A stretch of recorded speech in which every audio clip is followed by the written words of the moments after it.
अस्सलामु अलैकुम वरहमतुल्लाहि वबरकातुहू। बिस्मिल्लाहिर्रहमानिर्रहीम। रब्बिश्रह ली सदरी व यस्सिर ली अमरी वहलुल उक़दतम मिन लिसानी यफ़क़हू क़ौली। अल्लाहुम्मा सल्लि अला मुहम्मदिन नबील उम्मी व अला आलिहि व सल्लिम तस्लीमा। अच्छा बेटा, अब हमारी डिस्कशन स्टार्ट हो रही है चैप्टर नंबर 2 की, और हम देखेंगे डिडक्टिबल अलाउंसेस को, और इसमें हम देखेंगे टैक्स क्रेडिट्स को। इम्पॉर्टेंट डिस्कशन है। अच्छा, इस चैप्टर में हम सारे टैक्स क्रेडिट्स को अभी नहीं देख पाएंगे, सिलेक्टेड टैक्स क्रेडिट्स को देखेंगे, और उसके बाद कुछ टैक्स क्रेडिट्स जो हमारे रह जाएंगे वो हम बाद में देखेंगे, क्योंकि वो बिज़नेस इनकम से रिलेट करते हैं, बिज़नेस इनकम स्पेसिफिक है। ठीक है, अच्छा भाई, तो आओ इस चैप्टर का आगाज़ करते हैं बेटा। अच्छा भाई, डिडक्टिबल अलाउंसेस और टैक्स क्रेडिट्स, अच्छा, इन दोनों का एक इंट्रोडक्टरी कॉन्सेप्ट आपके पास पहले से मौजूद है। इंट्रोडक्टरी कॉन्सेप्ट से मेरी क्या मुराद है? इंट्रोडक्टरी कॉन्सेप्ट से मेरी मुराद ये है कि मैंने आपको ये बताया था, जब मैं आपको नॉर्मल टैक्स रिजीम की इनकम का कॉन्सेप्ट दे रहा था, मैंने आपको ये बताया था कि नॉर्मल टैक्स रिजीम की जो इनकम होती है उसमें से हम डिडक्टेबल अलाउंसेस भी लेस करते हैं उसमें से, और जब टैक्स लायबिलिटी आ जाती है तो हम टैक्स क्रेडिट्स भी लेस करते हैं। और मैंने आपको ये भी बताया था कि चाहे वो डिडक्टेबल अलाउंसेस हों चाहे वो टैक्स क्रेडिट्स हों, हमने कहा था कि ये जो दोनों के दोनों चीज़ें हैं, हमने कहा था कि these are basically the benefits of tax pairs.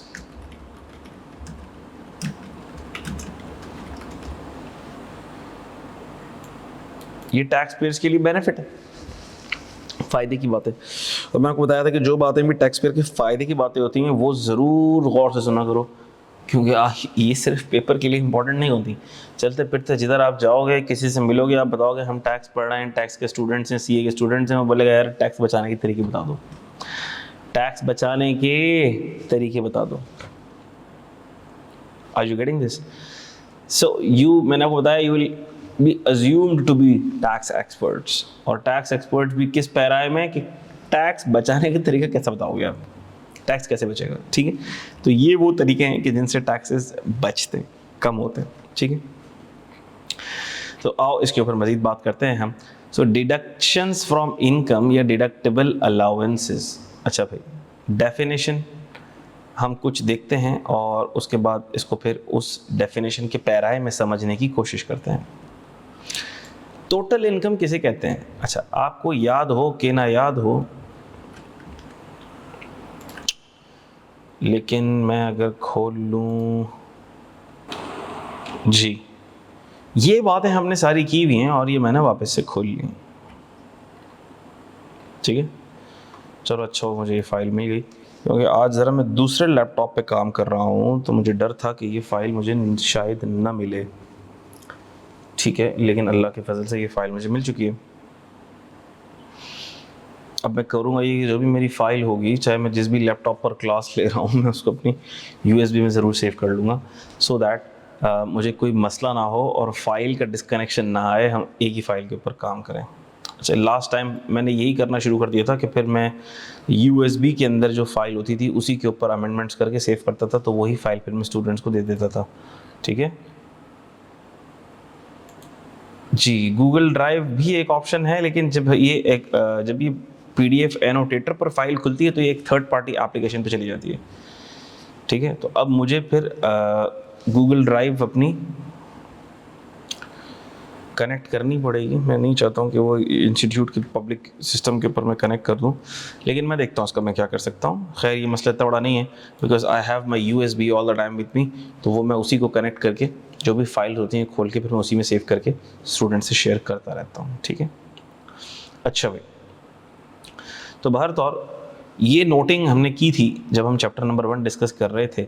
Total income का भी जिक्र इसमें हमने किया था और टैक्सेबल इनकम का भी जिक्र हमने किया था। टोटल इनकम का तस्करा भी हमने किया था और टैक्सेबल इनकम का तस्करा भी हमने किया था। अच्छा भाई, मैंने आपको क्या बताया था? मैंने आपको ये बताया था कि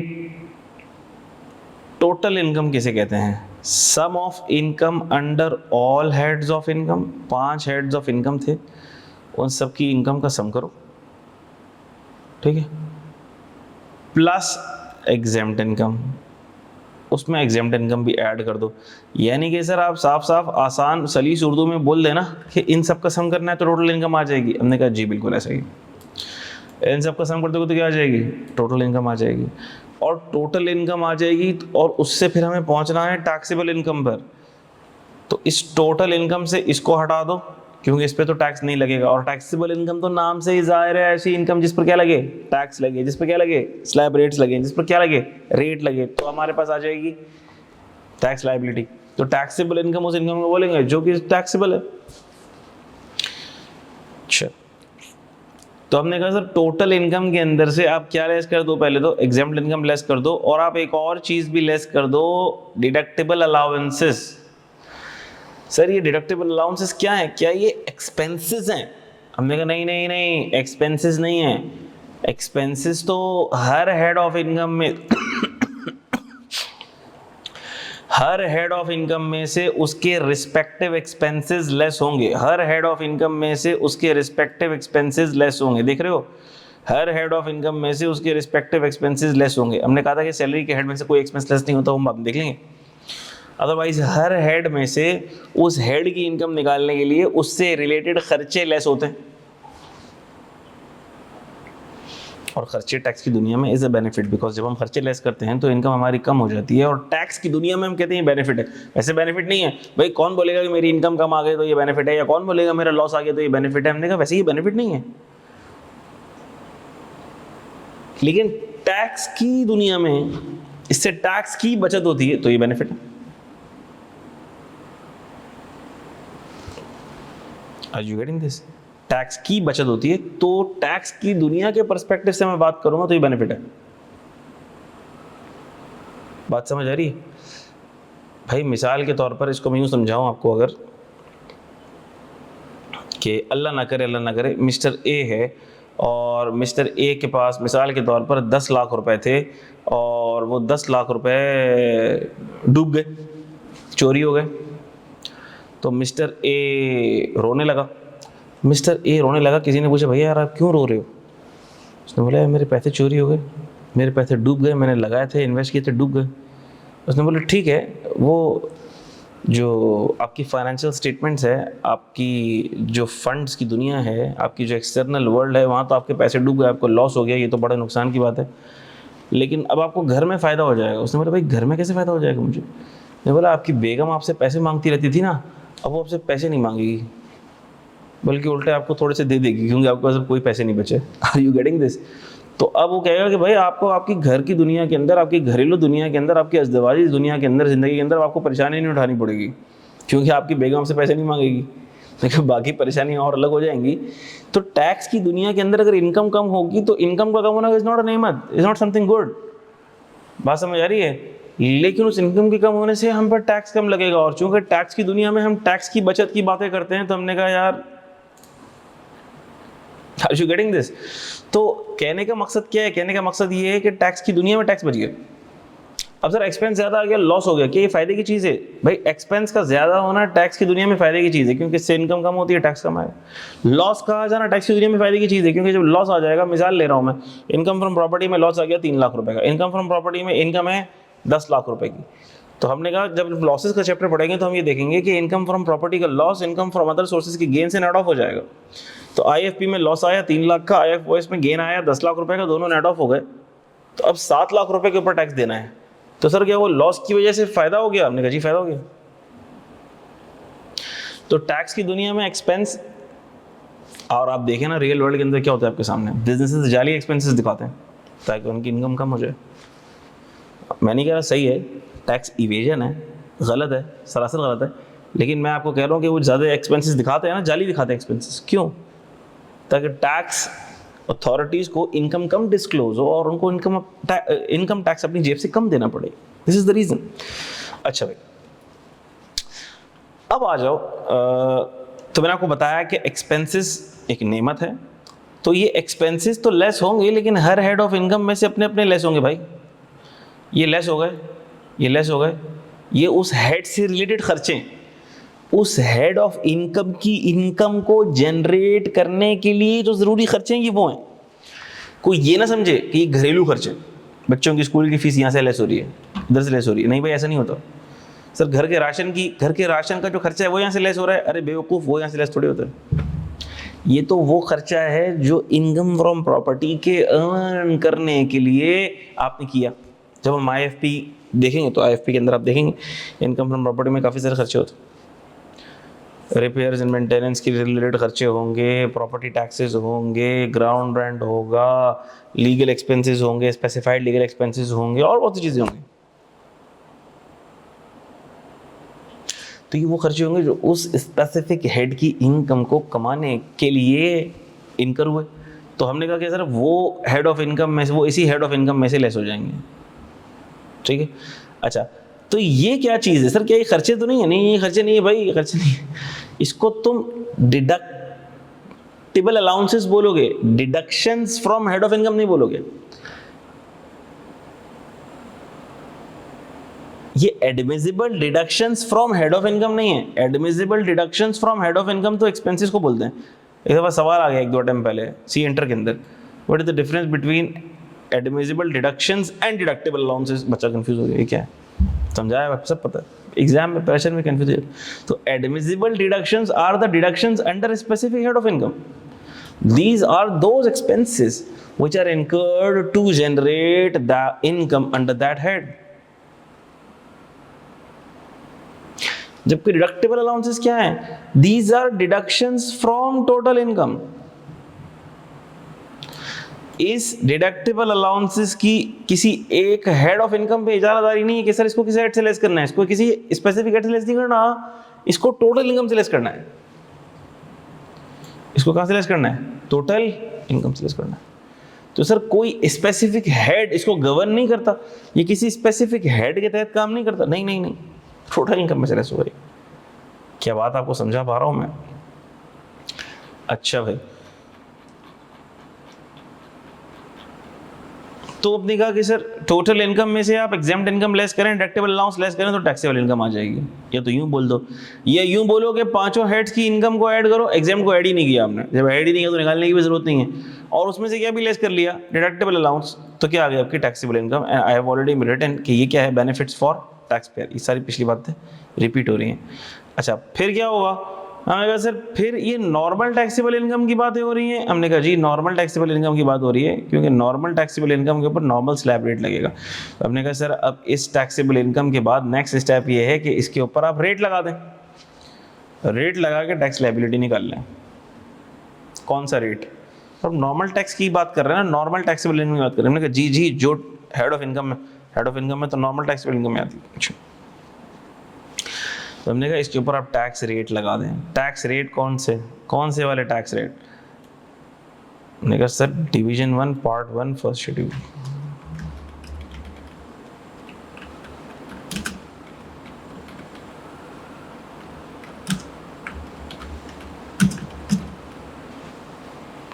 डिवीजन 1 पार्ट 1 फर्स्ट शेड्यूल, वो वाले रेट लगा दें।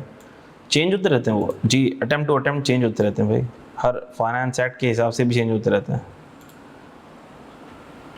कहाँ पाए जाते हैं सर मखलूक, कहाँ पाई जाती है? आओ देख लेते हैं, ऐसे दीदार कर लेते हैं, दीदार से हम महरूम ना रहें।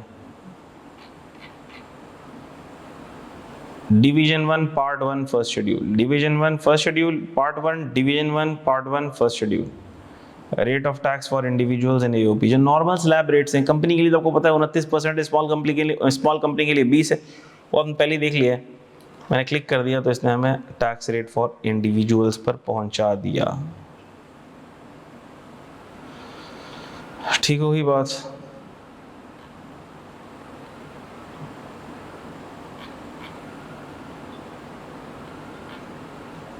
ये है, ये बोल्ड वाला, ये सारे पुराने हैं। तो ये जो बड़े फॉन्ट वाला चल रहा है ना, बड़े फॉन्ट वाली बातें चल रही हैं ना, वो है ये वाला टेबल है, ये वाला टेबल है। ठीक है, ये टेबल है किसके लिए बताओ? ये टेबल है नॉन सैलरीड और एओपी के लिए। फ़र्क क्या होता है बाद में बताऊंगा। ये भी एक टेबल है, ठीक है, लेकिन ये नॉन सैलरीड पर अप्लाई होता है। और आप देख सकते हैं ये 6 लाख तक कोई टैक्स नहीं है, फिर 15 से शुरू होता है और जाता कहाँ तक है, 45 तक। और उसके बाद ये है सैलरीड का, सैलरीड क्लास का, जो कि चेंज हुआ है। रेड से आपको नज़र आ रहा होगा, रेड से आपको नज़र आ रहा होगा, तो ये चेंज हुआ है। तो ये भी डिवीज़न 1 पार्ट 1 फर्स्ट शेड्यूल में आता है, ठीक है। अगर कोई सैलरीड पर्सन है तो उसके ऊपर ये वाला स्लैब रेट अप्लाई होगा। तो बेसिकली इसमें कोई परेशानी की बात नहीं है, मैं ऐसी मिसाल दे रहा हूँ कि अगर अल्लाह भला कर दे नेक्स्ट अटैम्प्ट के अंदर रेट चेंज हो जाते हैं, ठीक है, तो ये पूरा लेक्चर सेम ही रहेगा, इसमें कुछ चेंज नहीं है, ठीक है। मैं अपने आप को सेफ साइड पे करने के लिए ये बात कह रहा हूँ, ताकि यही लेक्चर अगर मुझे देना हो स्टूडेंट्स को तो मैं दे पाऊँ।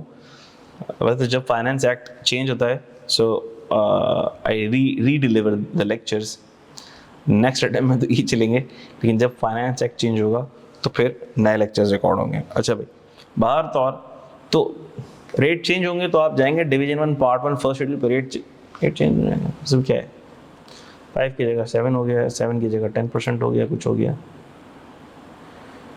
जी। ये वाली PDF मैं आपको ज़रूर भेज दूंगा, ये आपके काम आ जाएगी, क्योंकि मैंने इसके अंदर इसको मैंने लिंक किया हुआ है, ठीक है, इसको मैंने लिंक किया हुआ है, इसके इंडेक्स को मैंने ना लिंक किया हुआ है, सही है। तो आप किसी भी पेज पे क्लिक करेंगे ना, तो ये आपको FBR की वेबसाइट से मिल जाएगा, बिल्कुल एज इट इज़ ऑर्डिनेंस मिल जाएगा। इसमें मैंने कोई रॉकेट साइंस नहीं करी है, बस मैंने इसके इंडेक्स की लिंकिंग कर दी है, ठीक है। और इंडेक्स की लिंकिंग कर दी है, और इधर जो ये पेज नंबर दिया हुआ है ना, इस पर आप क्लिक करेंगे ना तो आप इंडेक्स पे पहुंच जाएंगे, क्योंकि मैंने इसके इंडेक्स को एंड में शिफ्ट किया है, वो थोड़ा सा लिंकिंग के लिए मसला हो रहा था। तो अब वो आपको इंडेक्स ऊपर नहीं मिलेगा, आप जब इस पर क्लिक करेंगे ना, ये तो 804 ही है तो उस पर क्लिक नहीं हो रहा, 804 पर क्लिक करेंगे तो आप पहुंच जाएंगे, सही। तो आपको रेफर करने में आसानी होगी। तो ये मैंने इनकम टैक्स ऑर्डिनेंस पे भी ये लिंकिंग कर दी है, सेल्स टैक्स एक्ट पे भी लिंकिंग कर दी है मैंने, ताकि आप लोगों के लिए आसानी हो जाए नेविगेशन में। अच्छा भाई, तो डिवीजन 1 पार्ट 1 फर्स्ट समझ आ गया आपको, रेट समझ आ गया आपको।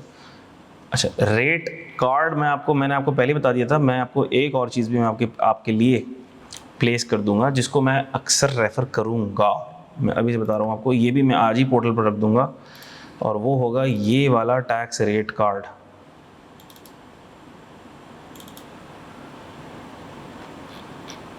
ठीक है।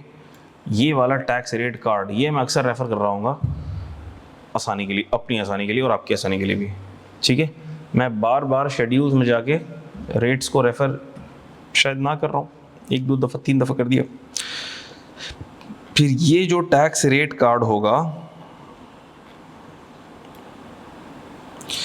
ये एक 25 पेज का डॉक्यूमेंट है।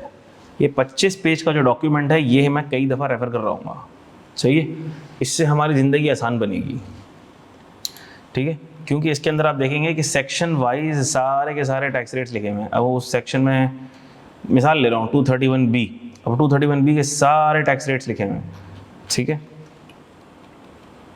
इसी तरह मिसाल के तौर पर 154A, ठीक है। अब 154A एक्सपोर्ट ऑफ सर्विसेज का सेक्शन है। अब उस एक्सपोर्ट ऑफ सर्विसेज के अंदर कौन कौन से रेट्स हैं, अब हमें जाके शेड्यूल में देखना पड़ेगा, लेकिन वो आप जाके शेड्यूल में आप देखेंगे भाई, वो आप करें मेहनत, ज़रा नेविगेशन करें, लेकिन मैंने तो डिलीवर करना है, मैंने पढ़ाना है आपको, तो मैं बता दूंगा कि भाई ठीक है, आप जाके शेड्यूल में देख लें, ये रेट्स आपको मिल जाएंगे। फिर ये this will serve as a cheat sheet for you as well. क्यों? क्योंकि सर एक्सपोर्ट ऑफ सर्विसेज में ये फाइनल है, सब्जेक्ट टू कंडीशंस। फाइनल कहाँ है, मिनिमम कहाँ है, इसके अलावा अल्लाह भला करे एडजस्टेबल कौन सा वाला है, तो ये सारा एडजस्टेबल कौन सा वाला है, तो ये सारा इस एक 25 पेज की इस शीट के अंदर ये सारी चीज़ें हमको मिल जाएंगी। Are you getting this?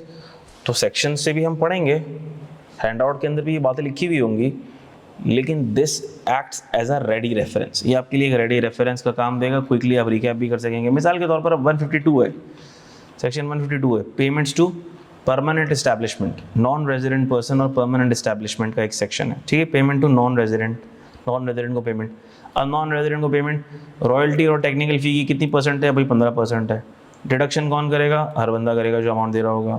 Minimum है, फाइनल है, फाइनल है। अब सेक्शन में ये लिखा हुआ होगा लेकिन अब सेक्शन इतना कॉम्प्लेक्स है, पूरा सेक्शन इतना कॉम्प्लेक्स है कि जाहिर सी बात है कि अभी हम कोई लॉयर्स नहीं बन रहे हैं, ठीक है। अभी आप कोई लॉयर नहीं बन रहे, कोई लीगल इंटरप्रिटेशन आपको नहीं करनी है, आपको सेक्शन को अंडरस्टैंड करना है, रेट क्या लगेगा, जो फाइनल है, मिनिमम है, एडजस्टेबल है,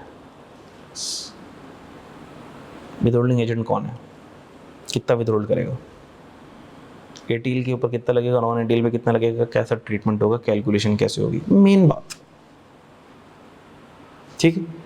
अभी मैं एक एक प्रोविजन की लीगल अंडरस्टैंडिंग आपको बता के कोई लॉयर नहीं बनाना चाहता, मैं चाहता हूँ आपका पेपर पास हो जाए, and to pass the paper कुछ शॉर्टकट्स होंगे जो आपको आसानी प्रोवाइड करेंगे, ठीक है। तो ये भी मैं पोर्टल के ऊपर ही रख दूंगा, क्योंकि मैं इसको कई दफ़ा रेफ़र कर रहा हूँ, ठीक है। ये बहुत इंपॉर्टेंट सेक्शंस हैं, ये बिजनेस इनकम में सारे के सारे आ जाएंगे। ये 152 नॉन रेजिडेंट के बिजनेस इनकम के अंदर आ जाएगा, फिर 153 इन दुनिया का सबसे इंपॉर्टेंट सेक्शन, पूरे CFAP 5 का सबसे इंपॉर्टेंट सेक्शन 153, ये सारे के सारे सेक्शन 151, 152, 153, 154, 154A, ये सारे सेक्शंस टैम इम्पॉर्टेंट हैं, यानी कि बिजनेस इनकम की जान है। अगर आपने इसको काबू कर लिया, पकड़ लिया, फिर सवाल आपके हाथ से कहीं नहीं जाएगा इंशाल्लाह। बात समझ आ रही है?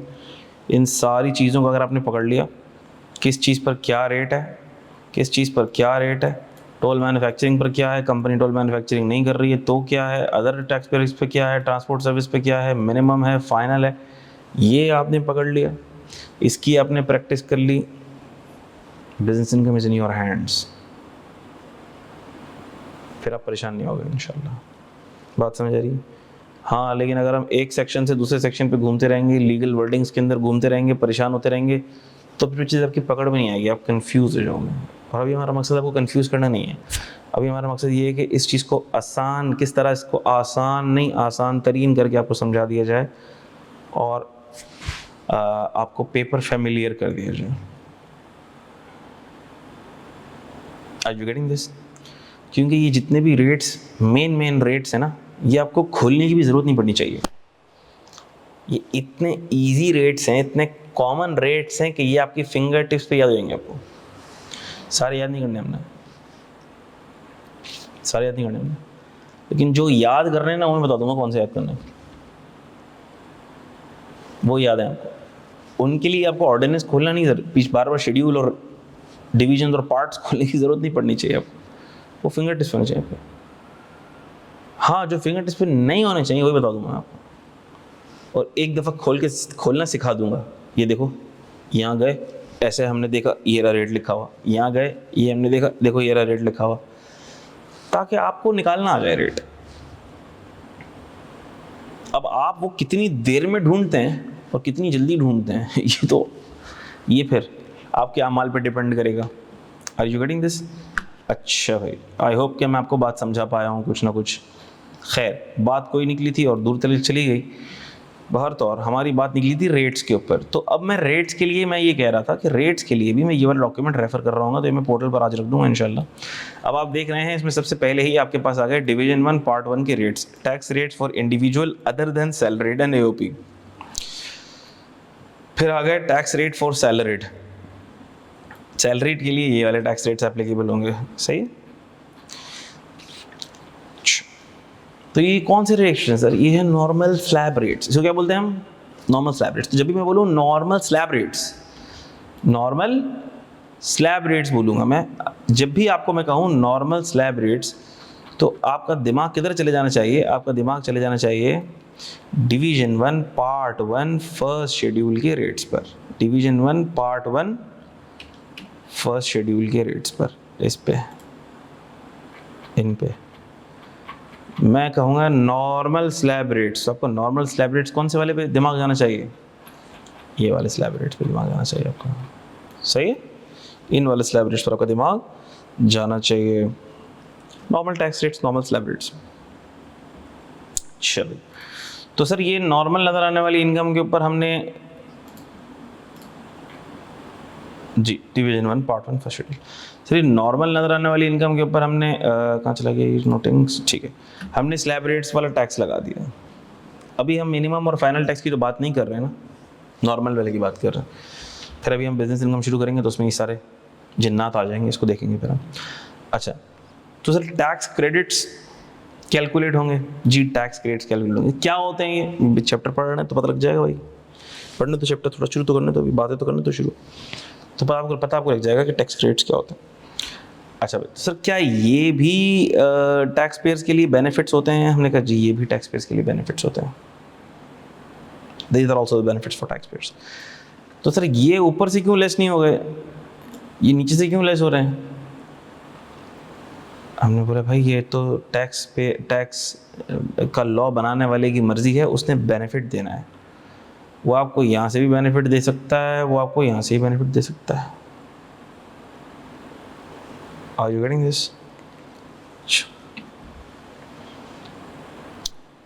टैक्स पे टैक्स लायबिलिटी आ जाएगी जी सर, टैक्स लायबिलिटी। चलो, मिसाल के मैं इसकी यूँ मिसाल समझ लो कि मिसाल के तौर पर आप कोई मोबाइल का कार्ड लेते हो ना, अब आपको यूफोन वाले ने डिस्काउंट देना है, तो डिस्काउंट वैसे भी देगा कि भाई सुपर कार्ड है 2000 रुपये का है, डिस्काउंट चल रहा है 500 रुपये का डिस्काउंट, 1500 का डिस्काउंट सुपर कार्ड। अच्छा, सुपर कार्ड के रिसोर्सेज आ गए, अब रिसोर्सेज के अंदर भी आपके पास 10% एक्स्ट्रा मिनट्स आ गए, 10% का कैशबैक आ गया, वो भी एक डिस्काउंट की फॉर्म ही है। तो हर डिस्काउंट ज़रूरी नहीं है एक ही तरह से दिया जाए और एक ही पैटर्न पर दिया जाए, मुख्तलिफ स्टेजेस पर मुख्तलिफ इंसेंटिव्स देने के लिए ये मुख्तलिफ बेनिफिट्स दिए जाते हैं। Are you getting this? अच्छा भाई, तो ये बात आपको समझ आ गई कि डिडक्टेबल अलाउंसेस भी डिस्काउंट एक तरह का बेनिफिट है टैक्स पेयर के लिए, और टैक्स क्रेडिट भी टैक्स पेयर के लिए बेनिफिट है। ये हम पहले ही बात कर चुके थे। ये वाला जो बेनिफिट है ये टोटल इनकम से लेस होगा, और टैक्सेबल इनकम पर हम अराइव ही तब करेंगे जब ये लेस हो चुका होगा। और सर फिर हम टैक्स रेट लगाएंगे, taxable income into tax rate, और उस टैक्स रेट के लगाने के बाद जो बेनिफिट लेस होगा, जो मखलूक लेस होगी, जो बेनिफिट लेस होगा, उसे हम कहते हैं टैक्स क्रेडिट। फिर आ जाएगी tax liability under NTR, normal tax regime वाली लायबिलिटी आ जाएगी। बात समझ आ रही है? अभी हम फाइनल और मिनिमम टैक्स की बात नहीं कर रहे हैं, करेंगे शॉर्टली करेंगे, बहुत ज़्यादा करेंगे, ठीक है। तो क्या ये बातें आपकी समझ आ गई हैं? ज़रा मुझे पहले एक्नॉलेज कर दें ताकि मैं वापस से चैप्टर के डॉक्यूमेंट के ऊपर चल जाऊँ। अच्छा भाई, तो आ जाओ ज़रा हम डेफिनेशन पढ़ लेते हैं। डेफिनेशन देखो गौर से। टोटल इनकम जो हमने पढ़ा वो लिखी हुई, कुछ और नहीं है, पढ़ ली हमने, डेफिनेशंस पढ़ ली। Total income of a person for a tax year shall be the sum of person's income under all heads of income. यही हमने देखा, सारे हेड ऑफ इनकम की income, and person income exempt from tax, और जो exempt income है, जो exempt from tax है, सारे हेड ऑफ इनकम की इनकम और जो एग्जेम्प्ट फ्रॉम टैक्स है, उन दोनों को अगर आप मिला लोगे,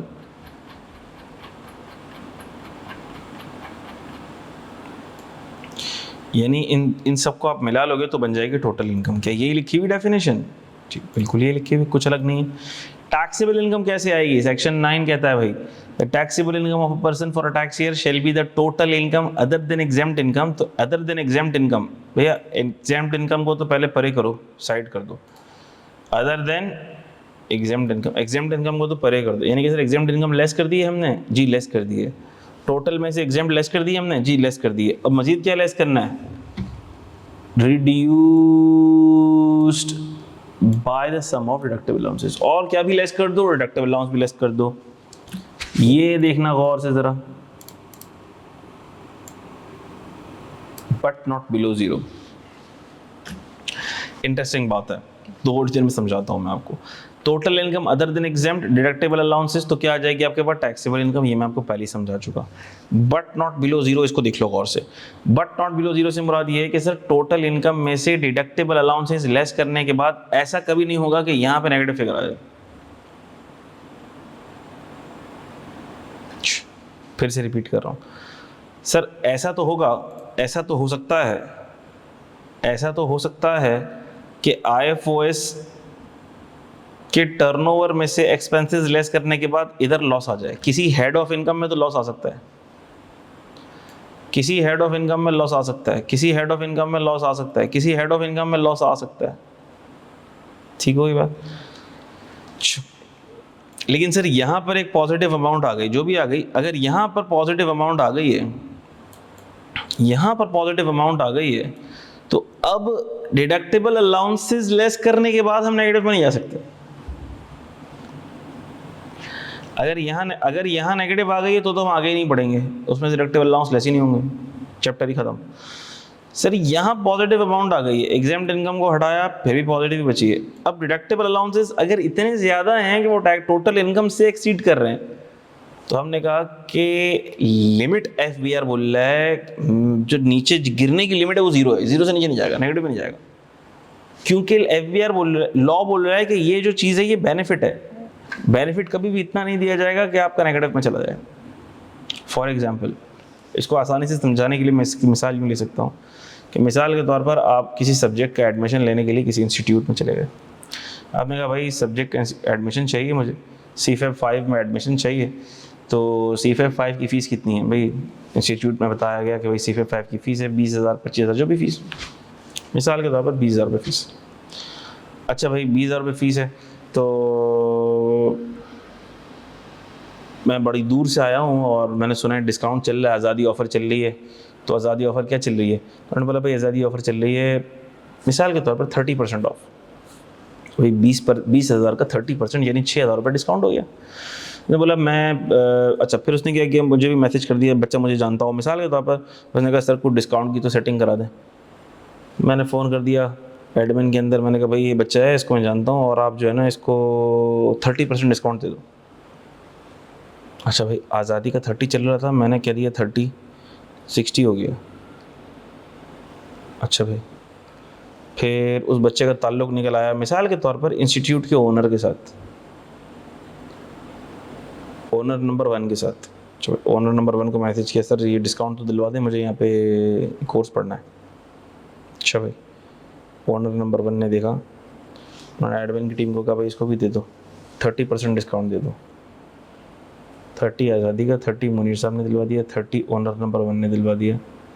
फिर ओनर नंबर 2 का भी मेरे पास नंबर था, उसको भी मैं जानता हूँ, स्टूडेंट कह रहे हैं, उनको भी फ़ोन किया, मैसेज किया, अगर और डिस्काउंट तो दिलवा दें। उन्होंने कहा ठीक है अभी तो मैं दिलवाते हैं डिस्काउंट। नहीं, उसके अब्बा जानते थे ओनर 2 को, उसके अब्बा ने फ़ोन किया ओनर 2 को, भाई ये CFEB 5 में हमारा बच्चा पढ़ना चाह रहा है, इस पर डिस्काउंट तो दिलवा दें। अच्छा भाई 30% करवा देता हूँ मैं। तो अब 30 आज़ादी का, 30 मैंने करवा दिया, 30 ओनर 1 ने करवा दिया, 30 ओनर 2 ने करा दिया, तो ये 120% डिस्काउंट हो गया।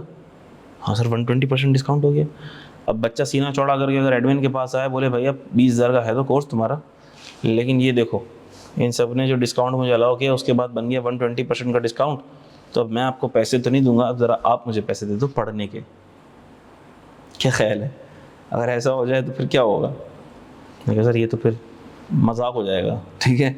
तो ऐसा कभी भी नहीं होगा कि बेनिफिट आपका, ऐसा नहीं होगा कि बेनिफिट आपका एक्स्ट्रा हो जाए। ले भाई ले, टैक्स वाला बोल रहा है भाई बेनिफिट दे रहा हूँ, तब फ्री नहीं हो भाई।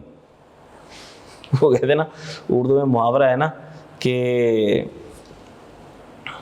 हाथ दिया और वो कोनियों तक पहुंच गया, ठीक है, फ्री नहीं होता था। टैक्स वाला बोल रहा है भाई फ्री नहीं हो, ठीक है, बेनिफिट आपको दे रहे हैं, लेकिन बेनिफिट मैक्सिमम कितना, जो टोटल इनकम को मिनिमम 0 कर देगा, 0 से नीचे नहीं जाएगा। तो ये बेनिफिट है, यानी इसके लेस होने की वजह से ये 0 से नीचे नहीं जाना चाहिए। आई होप कि आप समझ गए, मैं समझाना चाह रहा हूँ आपको। अच्छा भाई बट नॉट बिलो 0, ये आप समझ गए। अच्छा यही बात वो टैक्स क्रेडिट के लिए भी बोलेगा, क्योंकि टैक्स क्रेडिट भी क्या है, बेनिफिट है। तो बेनिफिट वो बोलेगा इसकी वजह से आप नेगेटिव में नहीं जा सकते। तो जब हम टैक्स क्रेडिट्स का नेचर देखेंगे तो हमें नेचर देख के समझ आ जाएगा, इसमें जो फॉर्मूले लगे हुए होंगे, जो मैथमेटिकल कैलकुलेशन हो रही होगी, वही देख के हमें समझ आ जाएगा कि सर ये तो वैसे भी 0 से नीचे नहीं जा सकता, इसका फॉर्मूला ही ऐसा है कि वो 0 से नीचे नहीं जा सकता। लेकिन कुछ टैक्स क्रेडिट्स ऐसे हैं जो हम बिजनेस इनकम में देखेंगे, कुछ टैक्स क्रेडिट्स ऐसे हैं जिनकी वजह से नेगेटिव में जा सकता है, वो एक्सेप्शनल केसेस हैं, उसमें टैक्स वाला अलाउ करता है। Otherwise as a matter of general discussion, चाहे वो डिडक्टेबल अलाउंसेस हों, चाहे वो टैक्स क्रेडिट्स हों, क्योंकि ये बेनिफिट्स हैं, इनको लेस करने के बाद अमाउंट नेगेटिव में नहीं जानी चाहिए। लॉ बड़ा क्लियर है।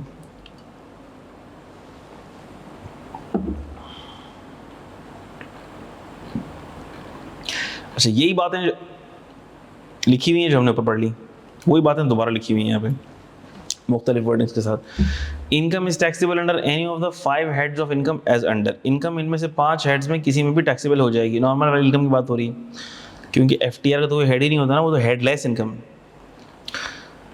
अच्छा, total income is the sum of all income under 5 heads of income net of deductions admissible under respective heads. ये किसकी बात हो रही है बताओ जरा।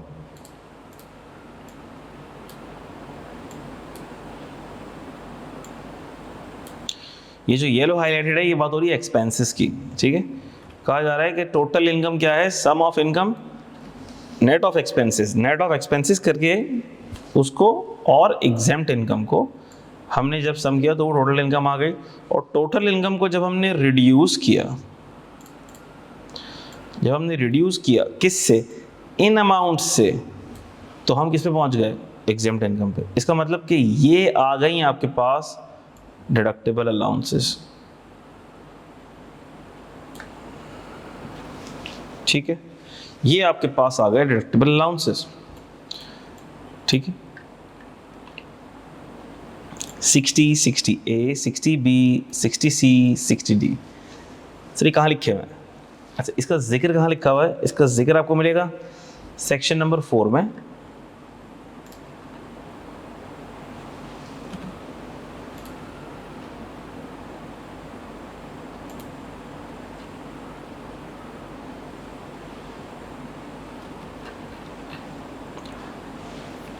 अच्छा भाई,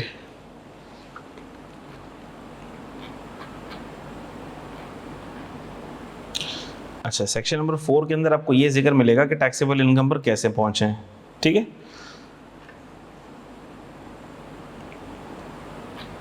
अच्छा भाई, और उसके बाद जो आपको इसका जिक्र मिलेगा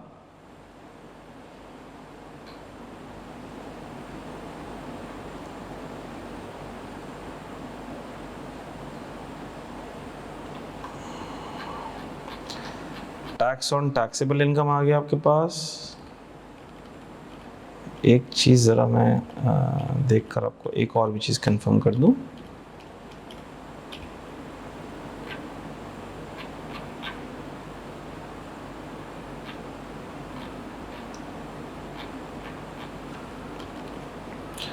अच्छा जी, taxable income. Taxable income of a person for tax year shall be the total income reduced by deductible allowances under part 9 of this chapter. ये दिखाना चाहता हूँ आपको। इस चैप्टर के पार्ट 9 के अंदर लिखा हुआ भाई। तो ये कौन सा पार्ट है?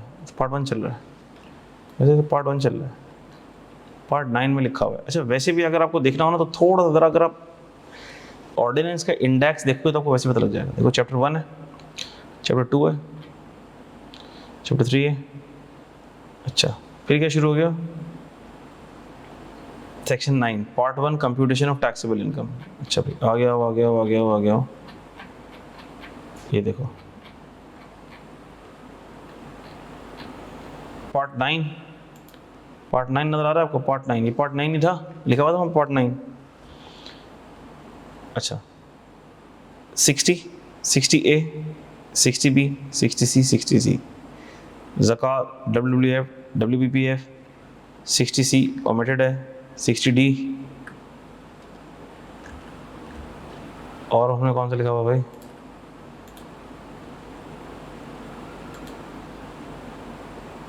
ठीक है भाई, 60, 60A, B, C और D ये लिखा है। देख भी सकते हैं आप लोग, 60, 60A, 60B, 60C, 60D deductible allowances.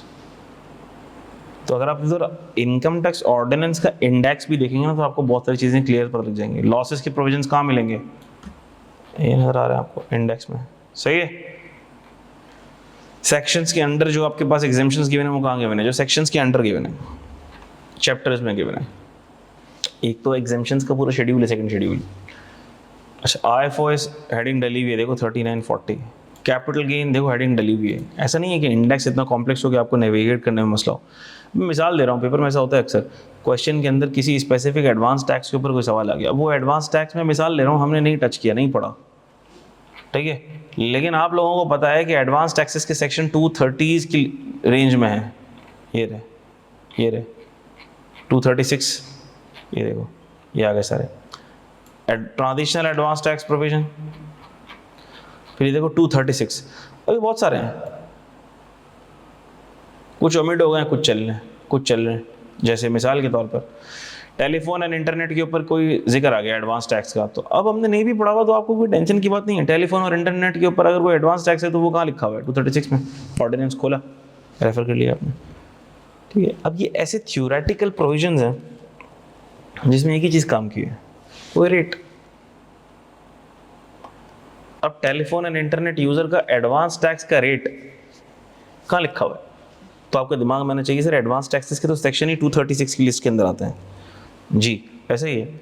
तो देखो टेलीफोन एंड इंटरनेट यूज़र 236, इस पे जाओ तो वो आपको शेड्यूल पे फेंक देगा, फर्स्ट शेड्यूल पे वो बोलेगा भाई टेलीफोन और इंटरनेट यूज़र के ऊपर एडवांस टैक्स लिखा हुआ है फर्स्ट शेड्यूल के इस चैप्टर के इस पार्ट के इस डिवीजन में, जाओ जाके देख लो। अच्छा इतना काम कराएगा सर हमसे? हाँ इतना काम कराएगा, इतना काम कराएगा। Are you getting this? और अगर ये रेट कार्ड आपके पास होगा, हम रेट कार्ड से रेडिली रेफर कर लेंगे, इसमें मेंशन होंगे एडवांस टैक्सेस के रेट्स भी मेंशन होंगे इसमें। ये रहे 236, ठीक है, हम इससे रेडिली रेफर कर लेंगे। ऑर्डिनेंस आपके पास मौजूद है, आप ऑर्डिनेंस से देख लो, नहीं पढ़ के गए लेकिन कम से मिसाल ले रहा हूं मैं, advance tax on functions and gathering, ठीक है। अब मिसाल के तौर पर अपने पीएफ म्यूजियम के अंदर आप इंशाल्लाह ताला पेपर भी आपने क्वालिफाई हो गए, आपके घर वालों ने आपको वलीमा रख लिया पीएफ म्यूजियम के अंदर, वो पीएफ म्यूजियम में अगर आपने वलीमा रख लिया तो वो पीएफ म्यूजियम वाला आपसे एडवांस टैक्स भी लेगा फंक्शन गैदरिंग का, ठीक है। अगर रेंट है 20 लाख रुपए तो 20 लाख रुपए और ये एडवांस टैक्स भी लेगा 20 लाख का 10%, 2 लाख रुपए। बात समझ आ रही है आपको? नहीं आ रही है? कहाँ लिखा हुआ है? 236 में लिखा हुआ है, हेडिंग लिखी हुई है ना advance tax on function and gathering, खोलो रेट देख लो भाई। इसमें इंपॉर्टेंट चीज़ क्या है? इसमें सिर्फ रेट ही इंपॉर्टेंट है।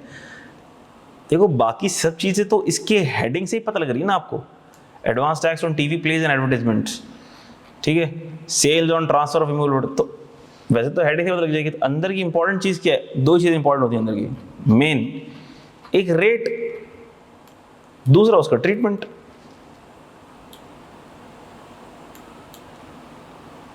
क्या ये बात मैं आपको समझा पा रहा हूँ? ठीक है, हाँ वो विदहोल्डिंग टैक्सेस हैं 155 भी है 149 भी हैं सब बातें हैं, सही हैं आपकी, वो विदहोल्डिंग टैक्सेस है। मैं अभी एडवांस टैक्सेस की बात कर रहा हूँ। जो मिसाल के तौर एक तो है विदहोल्डिंग टैक्सेस ना, रेंट आप पे कर रहे हैं उसमें से काट के आप एफबीआर को जमा कराएंगे, तो अब वो विदहोल्डिंग के प्रोविजंस उस पर एप्लीकेबल हो जाते हैं जो पे कर रहा है, ठीक है, जो पेयर है उसकी जिम्मेदारी है वो टैक्स को विदहोल्ड करे और एफबीआर को जमा करा दे। दूसरा होता है एडवांस टैक्स, यानी कि ये एडवांस टैक्स वो बंदा लगाएगा जो आपसे पैसे कलेक्ट कर रहा है। मिसाल के तौर पर इंटरनेट का बिल, अब आप इंटरनेट के पैसों में से विदहोल्ड करके टैक्स जमा नहीं कराते हो। इंटरनेट का बिल अगर 2500 रुपये है तो 200 रुपये का एडवांस टैक्स होता है, आप 2700 रुपये इंटरनेट वाले को पे कर देते हो, वो फिर वो 200 रुपये गवर्नमेंट के खजाने में जमा करा देता है, ठीक है। नेचर दोनों का यही है कि आपके लिए वो प्रीपेड है, जिसके पैसों में से विदहोल्ड हुआ है टैक्स उसके लिए वो प्रीपेड है, जिसने एडवांस टैक्स पे किया है उसके लिए वो प्रीपेड है। लेकिन दोनों के नेचर में थोड़ा सा फर्क हो जाता है। ये मैंने आपको मोड्स ऑफ टैक्स कलेक्शन के अंदर बताई थी बात, फजैल शायद आपका लेक्चर मिस हुआ।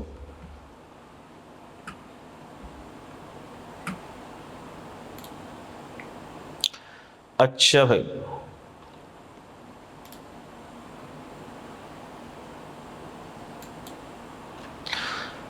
तो डिडक्टेबल अलाउंसेस कितने हैं भाई? डिडक्टेबल अलाउंसेस कितने हैं? ज़कात पेड अंडर ज़कात and उशर ordinance, worker welfare fund, worker profit participation fund, ठीक है, profit on debt paid under housing finance scheme. अच्छा, ये बी एंड सी की जगह बेसिकली ये है 2 और 3, सही है। तो अगर मैं इसको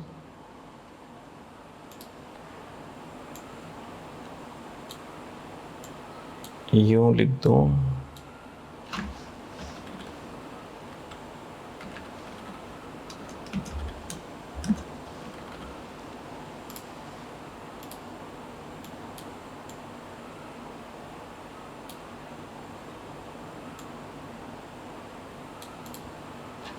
ठीक है, 2 and 3, these two will be discussed in detail later with the business income। कुछ बात इधर भी हो जाएगी, बाकी डिटेल बिजनेस इनकम में आएगी इनकी।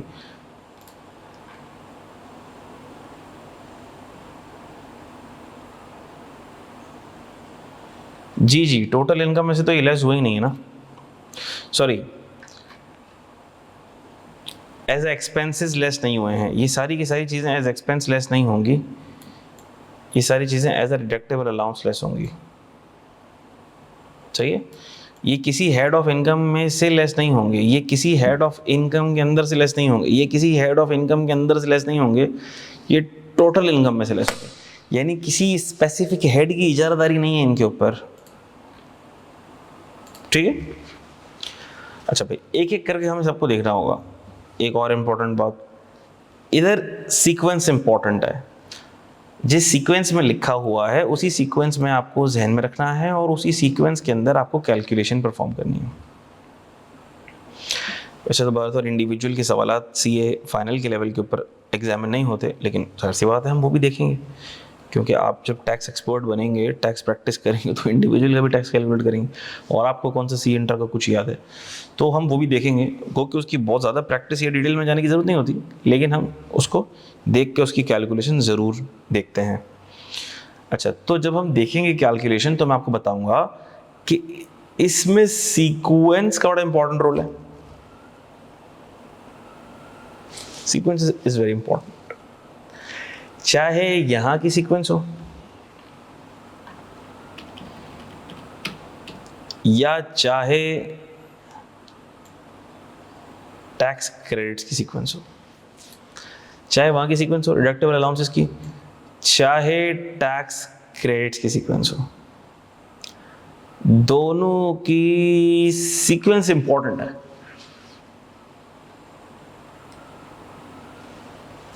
Are you getting this? Sir क्या ऑर्डर, उसी ऑर्डर के अंदर हमें अलाउंसेस को और टैक्स क्रेडिट्स को अप्लाई करना है? आंसर इज यस, उसी ऑर्डर में अप्लाई करना है, ठीक है।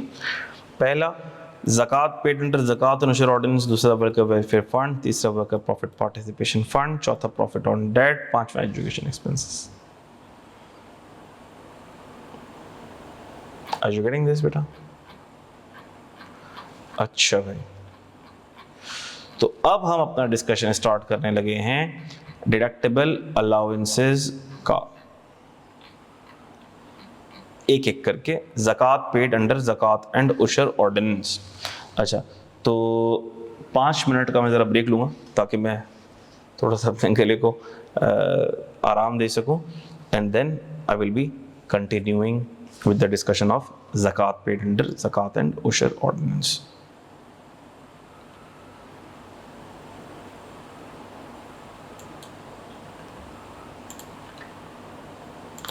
कौन सा वाला ओमेटेड आ रहा था मेरा बच्चा?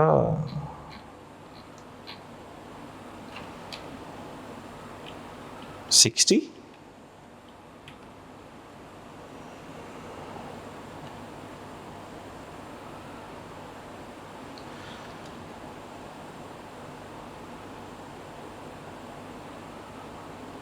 ज़कात, worker welfare fund, profit participation fund, education expenses, ये 4 ही है ना। 60 60 ए बी डी ज़्यादा लिख दिया मैंने,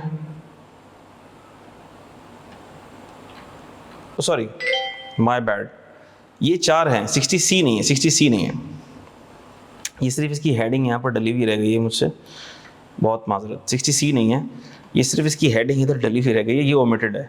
ठीक है, बिल्कुल सही आपने आइडेंटिफाई किया, बिल्कुल ठीक आपने आइडेंटिफाई किया, ये बिल्कुल ओमिटेड है, इसकी सिर्फ हेडिंग यहाँ पर डली हुई रह गई है। सही है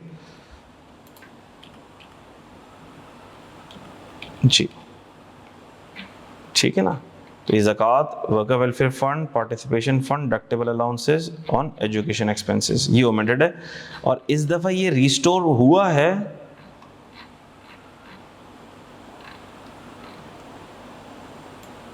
रिस्टोर हुआ है, लेकिन किस फॉर्म में रिस्टोर हुआ है? तो सबसे पहले तो मैं इसकी करेक्शन यहीं पे कर दूं, जी मैं करेक्शन कर दूं भाई,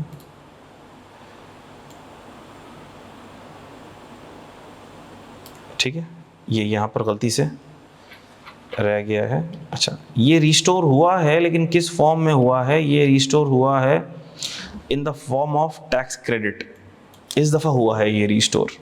ठीक है, तो हम इसको पढ़ेंगे, ये रिस्टोर हुआ है, लेकिन डिडक्टेबल अलाउंस में रिस्टोर नहीं हुआ है, ये रिस्टोर हुआ है in the form of tax credit. ठीक है, पहले ये था डिडक्टेबल अलाउंस में था, ओमिट हो चुका था, डिडक्टेबल अलाउंस में था, ओमिट हो चुका था, अब ये रिस्टोर हुआ है टैक्स क्रेडिट की फॉर्म में। ठीक है, तो हम देखेंगे, इसको पढ़ेंगे।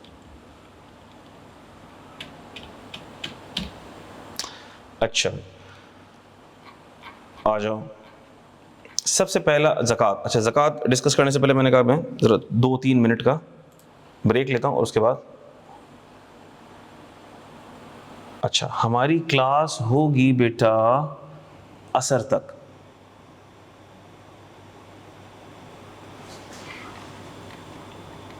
ठीक है इंशाल्लाह।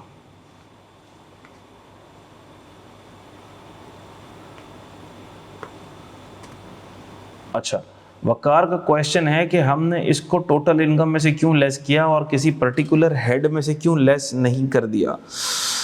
अच्छा भाई, आपको ये पता लग जाएगा जब WWF और WPPF का डिस्कशन हम बिजनेस इनकम में करेंगे ना, तो आपको पता लग जाएगा, पता चल जाएगा। ये फ़ायदे की चीज़ है। अभी मैं आपको समझाऊंगा, आपको नहीं समझ आएगा। क्वेश्चन आपका बिल्कुल वैलिड है वकार, क्वेश्चन आपका अच्छा है, क्वेश्चन आपका बिल्कुल वैलिड है, लेकिन मैं अगर आपको अभी ये चीज़ एक्सप्लेन करने की कोशिश करूंगा तो आपको नहीं समझ आएगा। लेकिन जब हम बिजनेस इनकम में इस चीज़ को पढ़ेंगे और हम ये देखेंगे लॉसेस का कॉन्सेप्ट, मैं आपको बता देता हूँ, अगर अभी बात ना भी समझ आए तो आगे समझ आ जाएगी इंशाल्लाह। अगर मैं इसको मिसाल ले रहा हूँ, मैं WWF को मैं बिजनेस का एक्सपेंस बना दूँ, और आप फाइनेंशियल स्टेटमेंट्स किसी भी कंपनी की उठा के देख लें, गुलामत की, अलकरम की, किसी भी इंडस्ट्रियल अंडरटेकिंग की उठा के देख लें, किसी की भी उठा के देख लें, एंग्रो की उठा के देख लें, यूनिले, कहीं भी उठा के देख लें, आपको WWF एज एडमिन एक्सपेंस नज़र आ रहा होगा। सही, but that is the accounting treatment. Tax purpose के लिए हम उसको एक्सपेंस ट्रीट नहीं करते। तो सर कर देना क्या फ़र्क पड़ता है, बिजनेस इनकम में से लेस करें, वो भी अल्टीमेटली एड अप होकर टैक्सेबल इनकम में ही जा रहा है, या आपने सबको सम पहले कर दिया, बाद में as a total income less कर रहे हैं, तो बात तो वही है, चाहे आप बिजनेस इनकम में से लेस कर दें या आप बाद में डिडक्टेबल अलाउंस लेस कर दें। हमने कहा अभी आपको नज़र आ रहा है अपेरेंटली बात वही है, लेकिन अगर तो मिसाल के तौर पर ये बिजनेस इनकम ना हो, बिजनेस लॉस हो, दो चीज़ें हो, एक हो सैलरी, एक हो बिजनेस इनकम, दो हेड्स हों, उसमें से बिजनेस इनकम में लॉस आ जाए। अच्छा, जब उसमें से बिजनेस इनकम में लॉस आ जाएगा तो ये सैलरी वाला हेड इसको लिफ्ट नहीं कराएगा। तो सर ये सैलरी बिजनेस इनकम के लॉस से सेट ऑफ नहीं होगा, हमने कहा नहीं होगा। तो सर ये सैलरी क्या बोलेगा, सैलरी बिजनेस लॉस को बोलेगा कि अभी आप छुप जाओ, साइड लाइन हो जाओ, गार में चले जाओ, मैं आपसे एडजस्ट नहीं हो सकती, या आप मुझसे एडजस्ट नहीं हो सकते। सैलरी की इनकम लॉस से एडजस्ट नहीं हो सकती। अच्छा, लेकिन सर क्या उसमें से डिडक्टेबल अलाउंस लेस हो सकते हैं? जी हो सकते हैं। आप सोचो अगर मैं इसको डिडक्टेबल अलाउंस को बिजनेस इनकम का पार्ट बना दूं तो क्या वो बिजनेस इनकम के लॉस का पार्ट बन जाएगा? जी बन जाएगा। वो बिजनेस इनकम का लॉस बढ़ जाएगा? बढ़ जाएगा? जी बढ़ जाएगा। क्या वो सैलरी से एडजस्ट हो पाएगा? नहीं हो पाएगा। पूरी सैलरी पर टैक्स देना पड़ जाएगा।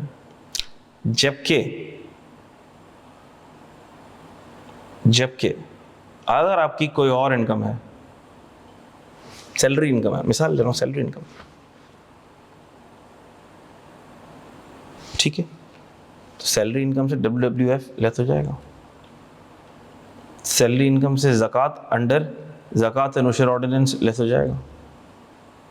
तो ये बेनिफिट की बात हो गई, फ़ायदे की चीज़ हो गई। वकार, क्या आपको थोड़ा बहुत कुछ समझ में आया है? ये बाद में बेहतर समझ आएगा जब हम इसको बिजनेस इनकम के पर्सपेक्टिव में देखेंगे और हम लॉस की ट्रीटमेंट देखेंगे। सारे लॉसेस एडजस्ट नहीं होते, ठीक है। और अगर मैं इसको बिजनेस इनकम का पार्ट बना दूं तो ये अगर मैं इसको एक्सपेंस का पार्ट बना दूं तो क्या अगर बिजनेस लॉस आएगा तो ये भी लॉस का पार्ट बन जाएगा? जी बन जाएगा। और फिर ये लॉस के साथ कैरी फॉरवर्ड हो जाएगा, इसको डिडक्टेबल अलाउंस वाला प्रोटोकॉल नहीं मिलेगा।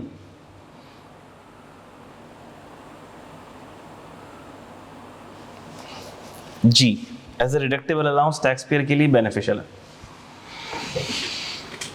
ठीक है।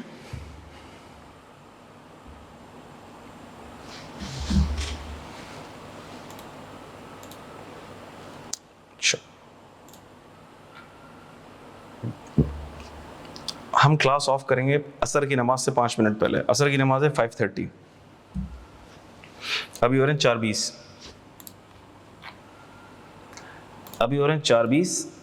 असर की नमाज से 5 मिनट पहले हम ऑफ करेंगे। अच्छा, हो सकता है कि आप सोचेंगे सर ये तो लंबे लंबे सेशन हो रहे हैं, तो सी फाइनल का कोर्स भी बड़ा है, तो हमें थोड़े से ज़रा लंबे लंबे सेशंस रखना पड़ जाएंगे, ठीक है। लंबे लंबे सेशंस हम रखेंगे तो ये कोर्स कंप्लीट होगा, ठीक है। तो थोड़ा सा इसके लिए आप प्रिपेयर्ड रहें, क्योंकि अभी CA इंटर की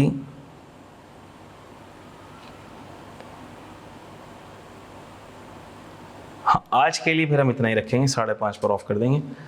CA इंटर की क्लासेस चूँकि अभी ऑफ हैं, तो हो सकता है, मैंने आपको जैसे कि बता दिया कि अभी हम जैसे नेक्स्ट वीक से भी 3 सेशंस प्लान करेंगे।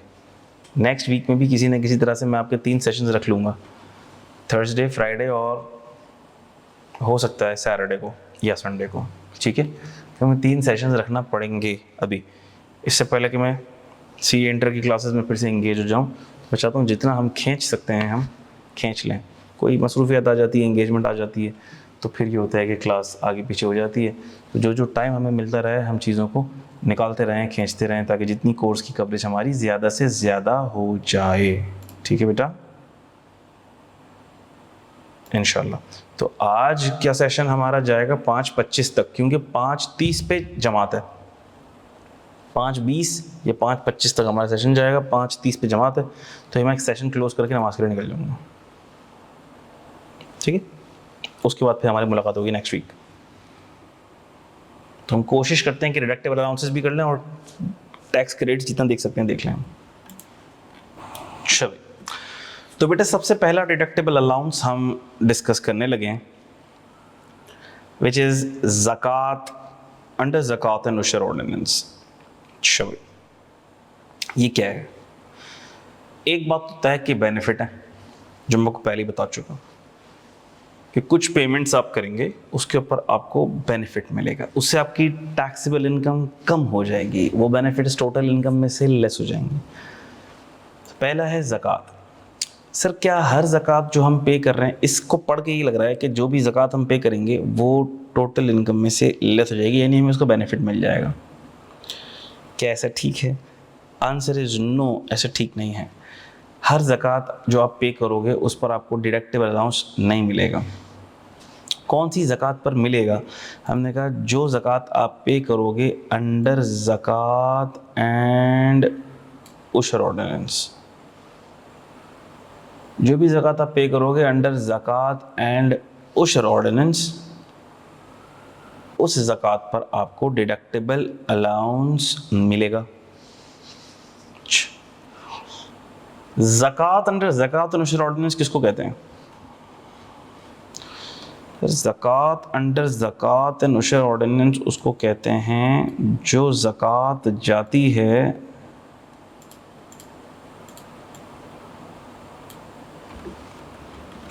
टू सेंट्रल ज़कात फंड। सर ये सेंट्रल ज़कात फंड कहाँ का फंड है? ये हमने कहा ये गवर्नमेंट का फंड है, इसको गवर्नमेंट ऑपरेट करती है और माशाल्लाह गवर्नमेंट जो भी चीज़ ऑपरेट करती है उसकी शफाफियत और ट्रांसपेरेंसी के ऊपर तो उसकी गवाही तो फरिश्ते देते हैं, उसकी ट्रांसपेरेंसी की, ठीक है। तो बेसिकली जाहिर सी बात है कि हर इदारे की तरह जो भी चीज़ या हर फंड की तरह जो भी फंड गवर्नमेंट ऑपरेट करती है उसके अंदर बदउनवानियाँ, बेकायदगियाँ, करप्शन ये सब आम है। तो पास्ट के अंदर सेंट्रल ज़कात फंड के अंदर से भी बहुत सारी एम्बेजलमेंट्स हुई, मसले मसाइल हुए, स्कैंडल्स हुए, करप्शन हुई, होती है। बाहर तौर ये एक गवर्नमेंट का फ़ंड है जो गवर्नमेंट रन करती है, सेंट्रल ज़कात फ़ंड जो गवर्नमेंट रन करती है और बस बकौल गवर्नमेंट इसका लॉ है एक ज़कात नशर ऑर्डिनेंस। अब आपको डिटेल जाननी हो तो आप उसके लिए पूरा लॉ पढ़िए, ठीक है, अगर आपका इतना टाइम हो तो उसकी समरी बना के हमें भी भेज दीजिएगा। बाहर तौर ज़कात नशर ऑर्डिनेंस आपको बताएगा कि वो ज़कात जाएगी वहाँ पर, उसका क्या यूजेज होगा, क्या होगा, कैसे होगा। बाहर तौर इन शॉर्ट हमारे पर्पज़ के लिए समझने की बात यह है कि इसमें पैसा कहाँ से जाएगा, कौन देगा इसमें पैसा? मैं तो नहीं दूंगा सर, मैं तो जाके सेंट्रल ज़कात फंड में पैसे डिपॉजिट नहीं कर पाऊँगा। क्या मैं करवा सकता हूँ? हाँ, अगर मेरा दिमाग ख़राब हो तो मैं करवा सकता हूँ, अगर मुझे अपनी ज़कात ज़ाया करनी तो मैं करवा सकता हूँ, क्योंकि उलमा कहते हैं कि जो ज़कात सेंट्रल ज़कात फंड में जाती है वो काउंट नहीं होती, यू हैव टू रीपे। तो अगर मेरी ज़कात काउंट नहीं होती है तो फिर मुझे कितनी नफलों का सवाब मिलेगा कि मैं जाके सेंट्रल ज़कात फंड में अपनी ज़कात की अमाउंट जमा करवाऊँ, कि मेरे पैसे गवर्नमेंट मुस्तहिकीन में बांटेगी। तो गवर्नमेंट के नज़दीक तो मुस्तहिकीन आपको पता है कि कौन लोग होते हैं, ठीक है। गवर्नमेंट के नज़दीक तो सबसे ज़्यादा मुस्तहिकीन वही होते हैं जो, समझ रहे हैं ना, जो गवर्नमेंट चला रहे हैं, क्योंकि उनके भी छोटे छोटे बच्चे हैं, उनकी तालीम के लिए उनके पास पैसे नहीं होते हैं, तो वो कैसे यूके यूएस भेजेंगे, तो वो हमारे पैसों से भेज देते हैं, गरीब होते हैं वो भी बेचारे। खैर, तो बाहर तौर सेंट्रल ज़कात फंड में पैसे मैं तो नहीं जमा कराऊंगा, और अगर कोई जमा कराता है तो ठीक है, उसका फिर वो अंडर ज़कात नशर ऑर्डिनेंस काउंट होगा, उसके ऊपर बेनिफिट मिल जाएगा, डिडक्टेबल अलाउंस मिल जाएगा। सर और ज़कात नशर ऑर्डिनेंस के अंदर पैसे कहाँ से जाते हैं? और ज़कात नशर और सेंट्रल ज़कात फंड में पैसे कहाँ से जाते हैं?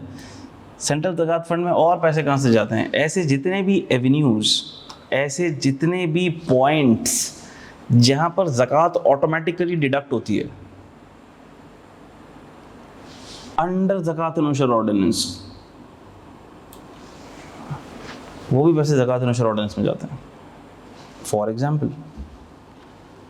एग्जाम्पल मैं सर ज़कात कहाँ डिडक्ट होती है? For example zakat deducted by company while paying dividends. Zakat deducted by banks from interest payouts. Interest payouts यानी कि interest income,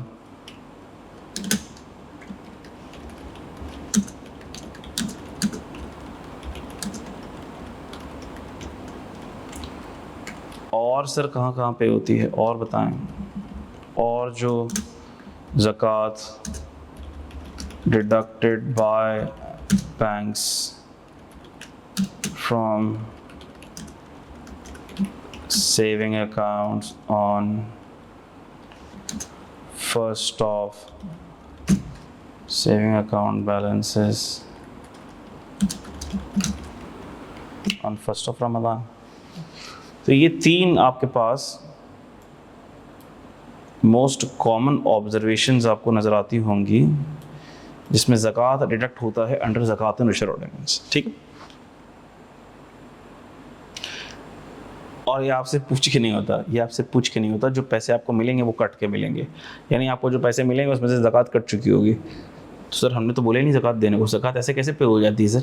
मैंने कहा तभी तो उलमा कहते हैं कि ज़कात ये वाली जो डिडक्ट होती है वो आपकी काउंटिंग में नहीं आती, अल्लाह के यहाँ काउंटिंग में नहीं आती है भाई, ठीक है, you have to repay it. तो सर ये काट ही क्यों रहे हैं, ये इसलिए काट रहे हैं क्योंकि गवर्नमेंट है और गवर्नमेंट के रूल्स हैं, और गवर्नमेंट ने देखो कंपनी को गर्दन से पकड़ा हुआ है। तुम जो डिविडेंड पे आउट करोगे उसमें से ज़कात काट के दोगे। ए बैंक, तुम जो इंटरेस्ट इनकम दोगे डिपॉजिट होल्डर को, ज़कात डिडक्ट करके दोगे। ए बैंक, पहला रमज़ान आएगा और पहले रमज़ान को ही तुम सेविंग अकाउंट के बैलेंस में से ज़कात काट के हमें दे दोगे। हमें दे दोगे, कहाँ दे दोगे? सेंट्रल ज़कात फंड में दे दोगे। ठीक है, तो सर ये सेंट्रल ज़कात फंड में दे देंगे तो ये क्या बात हो गई? हमने कहा भाई यही बात हो गई। तो सर क्या ये जो सेंट्रल ज़कात फंड में ज़कात जा रही है, ये जाहिर सी बात है हमारे पैसे में से जा रही है? जी जा रही है। तो क्या इसके ऊपर डिडक्टेबल अलाउंस मिलेगा? क्या इसके ऊपर डिडक्टेबल अलाउंस मिलेगा? हमने कहा आओ चेक करते हैं। इसके ऊपर डिडक्टेबल अलाउंस मिलेगा, इसके ऊपर डिडक्टेबल अलाउंस मिलेगा,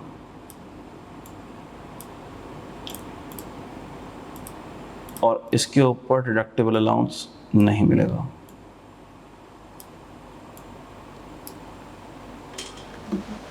ठीक है,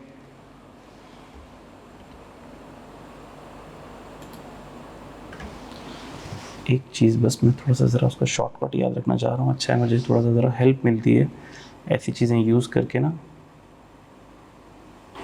इस पर डिडक्टेबल अलाउंस मिलेगा,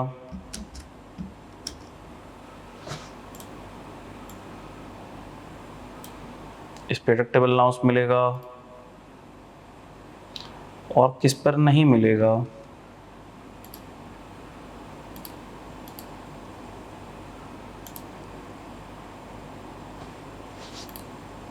हमने कहा इस पर नहीं मिलेगा आपको भाई।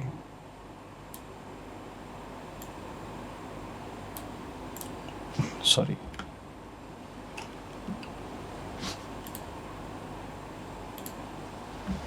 सही। चलो, क्लियर होती है बात सबको? ये इस पर मिलेगा, इस पर मिलेगा, इस पर नहीं मिलेगा। सर इस पर नहीं मिलेगा तो क्या मिलेगा इस पर? देखा, लॉ कहता है कि इस पर आपको डिडक्टेबल अलाउंस नहीं मिलेगा। लॉ ने बड़ा क्लियरली मना कर दिया। पढ़ लेते हैं। Where the zakat has been deducted out of profit on debt, यानी सूद में से। तो ये जाता किधर है? ये जाता है इनकम फ्रॉम अदर सोर्सेज में। सूद कहाँ जाता है? सूद जाता है इनकम फ्रॉम अदर सोर्सेज में।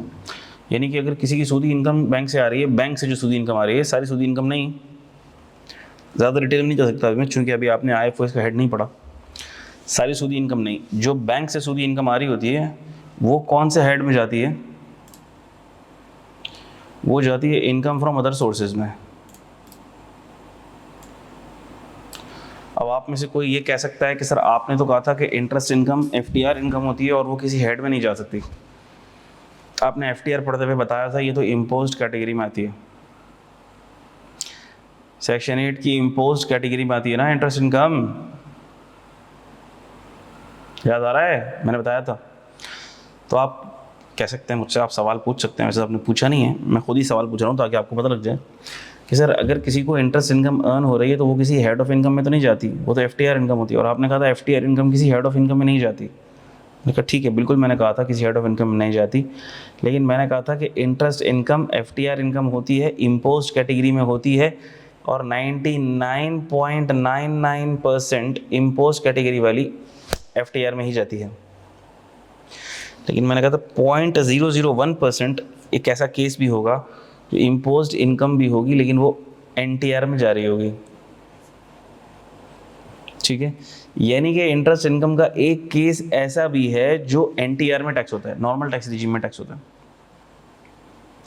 और अगर वो NTR में जाएगा, अगर वो NTR में जाएगा तो फिर उसमें से सर हमें एक्सपेंस भी अलाउ होगा। क्या अलाउ होगा हमें? हमने कहा सर उसमें से फिर हमें एक्सपेंस भी अलाउ होगा। और हमने कहा सर वो जो एक्सपेंस अलाउ होगा ना, उसमें से ज़कात का एक्सपेंस अलाउ होगा। अब ये एक स्पेशल केस है, ये केस जब हम देखेंगे इंटरेस्ट इनकम के अंदर तभी हमें याद समझ आएगा, अभी नहीं समझ आएगा। लेकिन एक बात तय है कि इंटरेस्ट इनकम के ऊपर जो ज़कात कटेगी उस पर डिडक्टेबल अलाउंस नहीं मिलेगा, उसका एक्सपेंस मिलेगा। अगर मिला तो अगर वो हेड ऑफ इनकम में गई तो, लेकिन सर अगर हेड ऑफ इनकम में इंटरेस्ट इनकम नहीं गई और वो एफटीआर में जा रही होगी तो क्या उसका डिडक्टेबल अलाउंस या एक्सपेंस या कोई बेनिफिट मिलेगा ज़कात का? नहीं मिलेगा, नहीं मिलेगा। गई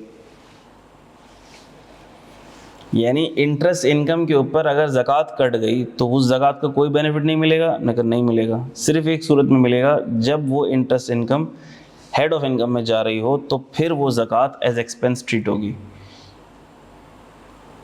सिर्फ तब मिलेगा, उस सूरत में ये बेनिफिट हुआ। लेकिन अगर इंटरेस्ट इनकम आपकी किसी हेड ऑफ इनकम में नहीं जा रही है, एफटीआर इनकम में जा रही है, तो अब सर आप ये बताएं ना कि इंटरेस्ट इनकम एफटीआर में कब जाती है, एनटीआर में कब जाती है? हमें तो नहीं पता, अभी नहीं बता सकता मैं आपको। आईएफओएस पढ़ेंगे तब पता चलेगा कि इंटरेस्ट इनकम एफटीआर में कब जाती है, एनटीआर में कब जाती है। सही, अगर एफटीआर में जाएगी तो उसमें से कोई एक्सपेंस तो लेस हो ही नहीं सकता, डिडक्टेबल अलाउंस पे हुआ है उस पर, सॉरी ज़कात पे हुई है उस पर डिडक्टेबल अलाउंस नहीं मिलेगा। हाँ, ऐसी इंटरेस्ट इनकम है जो एनटीआर में जा रही है, उस पर ज़कात कट गई है, बैंक ने काट ली है, उसका एक्सपेंस मिलेगा। क्या ये बात मैं समझा पाया हूँ आपको? मुझे ज़रा एक्नॉलेज कर दो बेटा।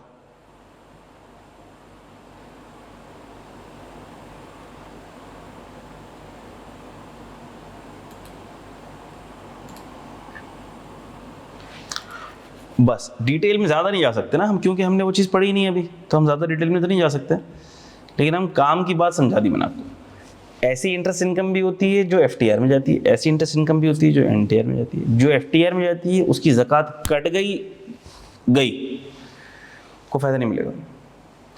ऐसी इंटरेस्ट इनकम जो एनटीआर में टैक्स होती है उसकी ज़कात कट गई, बेनिफिट मिलेगा जी, एज एक्सपेंस उसका बेनिफिट मिलेगा। तो ये सूद पे ज़कात का क्या कॉन्सेप्ट बनता है? कॉन्सेप्ट तो नहीं बनता, लेकिन रियल के अंदर तो होता है ना, रियल वर्ल्ड में तो होता है ना ये, तो जो होता है मैं आपको बता रहा हूँ। अच्छा भाई, तो सर जो ज़कात हम रिलेटिव्स को देते हैं क्या उस पर डिडक्टेबल अलाउंस मिलेगा? हमने बोला क्या वो ज़कात नुशर ऑर्डिनेंस के तहत है? क्या वो सेंट्रल ज़कात फंड में जा रही है? नहीं जा रही ना, तो बस फिर सुहाने सपने मत सजाओ। Zakat paid to relatives will not be deducted because it is not considered as zakat नुशर ordinance. If question is silent about zakat, सिर्फ ज़कात का वर्ड है, then assume that zakat is being paid under zakat नुशर ऑर्डिनेंस और उस पर डिडक्टेबल अलाउंस ले लो, ठीक है। और गुर की बात बता रहा हूँ, आसानी की बात बता रहा हूँ, आपके रेफरेंस के लिए बात बता रहा हूँ। अगर आपने शेयर्स परचेज़ किए हुए हैं, सीडीसी में आपका अकाउंट है और उस शेयर्स के ऊपर आपकी ज़कात कट जाती है, आपको जब डिविडेंड आता है तो आपकी ज़कात कट जाती है, तो एक फॉर्म आता है CZ50 फॉर्म आता है, ज़कात डिक्लेरेशन फॉर्म आता है। वो ज़कात डिक्लेरेशन फॉर्म सबमिट कर दो, फिल करो और सबमिट कर दो बैंक में भी और अपने ब्रोकर के पास भी। तो आपकी जो ज़कात डिविडेंड के ऊपर कटती है वो भी कटना बंद हो जाएगी। और अगर बैंक पे कटती है, इस्लामिक बैंक में अकाउंट है, इस्लामिक मुनाफा आ रहा है मिसाल के तौर पर, ठीक है, आप उसको यूज़ कर रहे हैं जो भी स्कूल ऑफ थॉट के तहत, तो अब वो जो मुनाफा आ रहा है उसके ऊपर ज़कात नहीं कटेगी, ठीक है। और अगर किसी का कन्वेंशनल बैंक में भी अकाउंट है, उस पर सूद आ रहा है, तो भाई अल्लाह से पनाह मांगें, तौबा इस्तग़फ़ार करें, क्योंकि सूद पर सख्त वईद है, सख्त वईद, लेने देने वाले दोनों पे, सूद लेने वाले पे, देने वाले पे, लिखने वाले पे, गवाह बनने वाले पे, सख्त वईद। अल्लाह और उसके रसूल से जंग के मुतरादिफ है, अल्लाह और उसके रसूल से जंग, तो किसी तौर से एक्सेप्टेबल ही नहीं है। अच्छा, फिर उस पर ज़कात कट जाए, अच्छा ज़कात कट रही है और सेंट्रल ज़कात फंड में जा रही है तो भी वो ठीक नहीं जा रही है।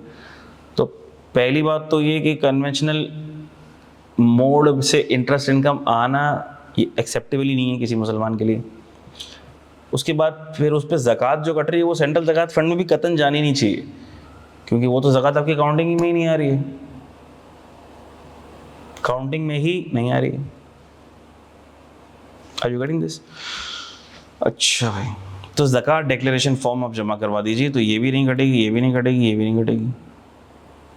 बात समझ आ गई? लेकिन अगर कट गई, और कट कर कहाँ चली गई? सेंट्रल ज़कात फंड में, तो फिर उस पर आपको डिडक्टेबल अलाउंस मिलेगा। किस पर? इस पर मिलेगा, इस पर मिलेगा, इस पर नहीं मिलेगा।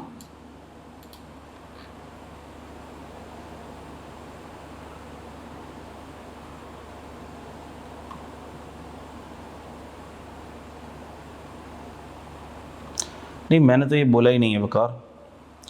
आप मुझसे पूछ रहे हैं इंटरेस्ट पर बैंक से अगर ज़कात कट के जा रही है वो एज़ पर उशर ऑर्डिनेंस नहीं है, ये कहाँ लिखी है बात? मैंने तो बोले नहीं है। मैं तो कह रहा हूँ वो एज़ पर ज़कात एंड उशर ऑर्डिनेंस है, मैं तो बोले ही नहीं। ये तीनों के तीनों ज़कात एज़ पर ज़कात एंड उशर ऑर्डिनेंस हैं। ये तीनों के तीनों ज़कात सेंट्रल ज़कात फंड में जाएंगी। मैंने आपको कहा ही नहीं है ये ज़कात और उशर ऑर्डिनेंस के तहत नहीं है। मैंने तो कहा है कि ज़कात और उशर ऑर्डिनेंस के तहत हैं, लेकिन इस दूसरे वाले पे ज़कात एंड उशर ऑर्डिनेंस पर होने के बावजूद डिडक्टेबल अलाउंस नहीं मिलेगा। क्लियर लिख दिया ना, लॉ ने लिख दिया ना कि ज़कात अगर तो ऐसा ना होता तो ये लॉ में ये बात लिखने की ज़रूरत ही ना पेश आती ना। देखो फिर तो ये बात लॉ में लिखने की ज़रूरत ही पेश ना आती। ज़कात एंड उशर ऑर्डिनेंस के तहत तो ये है, लेकिन लॉ कह रहा है इस पर डिडक्टेबल अलाउंस नहीं मिलेगा।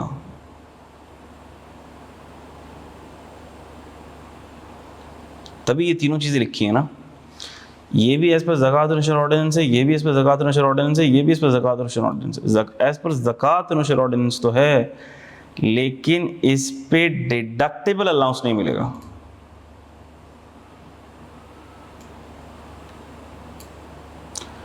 Shall not be deducted out of total income। अब समझ आती बात?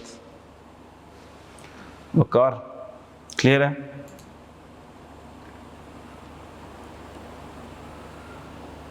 गुड। ज़कात पेड टू, ये बात मैं पहले कर चुका आपसे। ज़कात पेड टू रिलेटिव्स वाली बात कर चुका। अच्छा भाई, वर्कर वेलफेयर फंड और worker profit participation fund, worker welfare fund और वर्कर प्रॉफिट पार्टिसिपेशन फंड, इन दोनों का जिक्र बिजनेस इनकम के साथ आ जाएगा। तो एक बात जो मैं अभी ज़्यादा डिटेल में चूंकि इसमें नहीं जाऊंगा, तो मैंने ये बात पहले लिख दी है कि rate and implications related to business income will be discussed later. क्या रेट है, क्या इम्प्लीकेशन है, बिजनेस इनकम से रिलेटेड क्या इम्प्लीकेशन है, वो हम बाद में देखेंगे। अभी हम सिर्फ इतना देख लेते हैं कि ये क्या चीज़ है, worker welfare fund, worker participation fund. अच्छा, अगर हम थोड़ा सा एनालाइज करें इनकी वर्डिंग को, तो दोनों की वर्डिंग्स बिल्कुल सेम है। तो मैं एक की वर्डिंग पढ़ूंगा तो दूसरे की ऑटोमेटिकली वर्डिंग पढ़ ली, यूँ समझ लो। सिर्फ फ़र्क किस चीज़ का है? फ़र्क है सिर्फ और सिर्फ इस चीज़ का कि यहाँ पर बात हो रही है WWF की और यहाँ पर बात हो रही है WWF के लॉ की।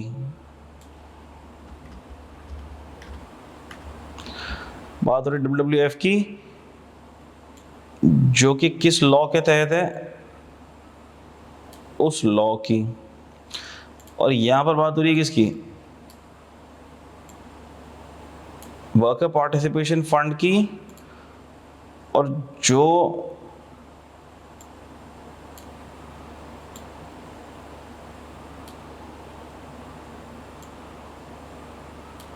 उसका लॉ है उसकी।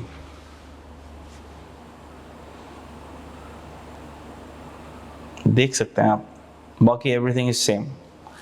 तो अब जो मैं बताऊंगा वो दोनों के लिए एक ही हो गया, रीड में एक ही कर लूंगा। दूसरे में वर्कर वेलफेयर फंड की जगह क्या लिखा हुआ है, वर्कर प्रॉफिट पार्टिसिपेशन फंड। सही, अब आ जाओ, लिखा हुआ क्या है। तो ये वर्कर वेलफेयर फंड क्या है सर, इसका भी एक लॉ है। और वर्कर प्रॉफिट पार्टिसिपेशन फंड क्या है, इसका भी एक लॉ है। Worker companies profit workers participation act, worker welfare fund ordinance. अगर आपको शौक हो तो आप वेबसाइट पे जा सकते हैं, डाउनलोड कर सकते हैं, पढ़ सकते हैं। ऐसा इल्मी शौक आज तक किसी का है नहीं। हर दफ़ा मैंने कहा आज तक किसी ने पढ़ने की कोशिश की नहीं उसको। लेकिन आप जब कंपनीज़ की ऑडिट करते हैं तो आपको ये रेफ़र करना पड़ता है, पढ़ना पड़ता है, ठीक है। तो आप देखते हैं कि कंपनीज WWF का प्रोविज़न भी बुक करती हैं। अब तो ये सब के लिए कंपलसरी है। और जो कंपनीज़ हैं वो WPPF भी बुक करती हैं। WPPF बुक होता है 2% ऑफ टैक्सेबल इनकम और profit before tax whichever is higher.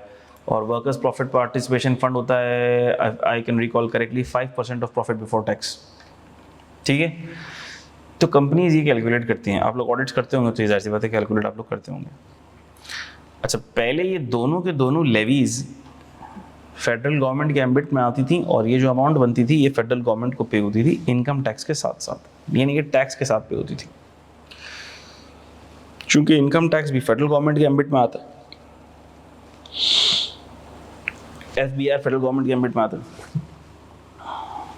तो ये वर्कर वेलफेयर फंड और WPPF वाली जो अमाउंट्स थी, जो कि लेवीज थी, जो कंपनी पे लगती हैं, क्यों लगती हैं मैं बात करता हूँ, ये भी पहले फेडरल गवर्नमेंट को पे होती थी। लेकिन फिर आया 18th constitutional amendment, 18th constitutional amendment pass हुई और उसके बाद सूबों को इख्तियारात दे दिए गए, सूबों को फंड्स की एलोकेशन कर दी गई कि ये पैसे सूबों के पास जाएंगे, इतना हम सूबों को देंगे, NFC अवार्ड्स। तो उसके बाद हुआ क्या कि ये बात हो गई कि भाई अब ये WWF और WPPF प्रोविंसेस के अंडर आएंगे, अब इनको प्रोविंसेस गवर्न करेंगे, अब ये पैसे फेडरेशन के पास नहीं जाएंगे, प्रोविंसेस के पास जाएंगे, प्रोविंसेस अपने बजट को चलाने में इनका इस्तेमाल करेंगे। अच्छा, तो सर क्या डिडक्टिबल अलाउंस मिलेगा? जी मिलेगा, पे प्रोविंस को होंगे, डिडक्टिबल अलाउंस मिलेगा। अच्छा, लेकिन सर अगर कोई ऐसी ऑर्गेनाइजेशन है जो कि ट्रांस प्रोविंशियल ऑर्गेनाइजेशन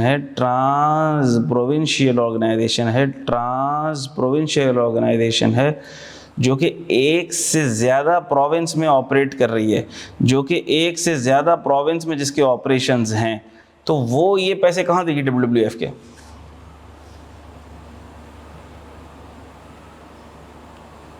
ने कहा आमतौर पर ये पैसे वहीं देगी जहाँ पर उसका हेड ऑफिस है, जहाँ पर उसका रजिस्टर्ड टैक्स ऑफिस है, जहाँ उसकी जुरिस्डिक्शन बनती है, जिस प्रोविंस में हेड ऑफिस, जहाँ उसका हेड ऑफिस लोकेटेड है। लेकिन वो है ट्रांस प्रोविंशियल ऑर्गेनाइजेशन, उसके ऑपरेशंस एक से ज़्यादा प्रोविंसेस में हैं और हो सकता है कि उसको मल्टीपल प्रोविंसेस के तहत भी देनी पड़ जाए कुछ ना कुछ अमाउंट। सर क्या अब उसको डिडक्टिबल अलाउंस मिलेगा?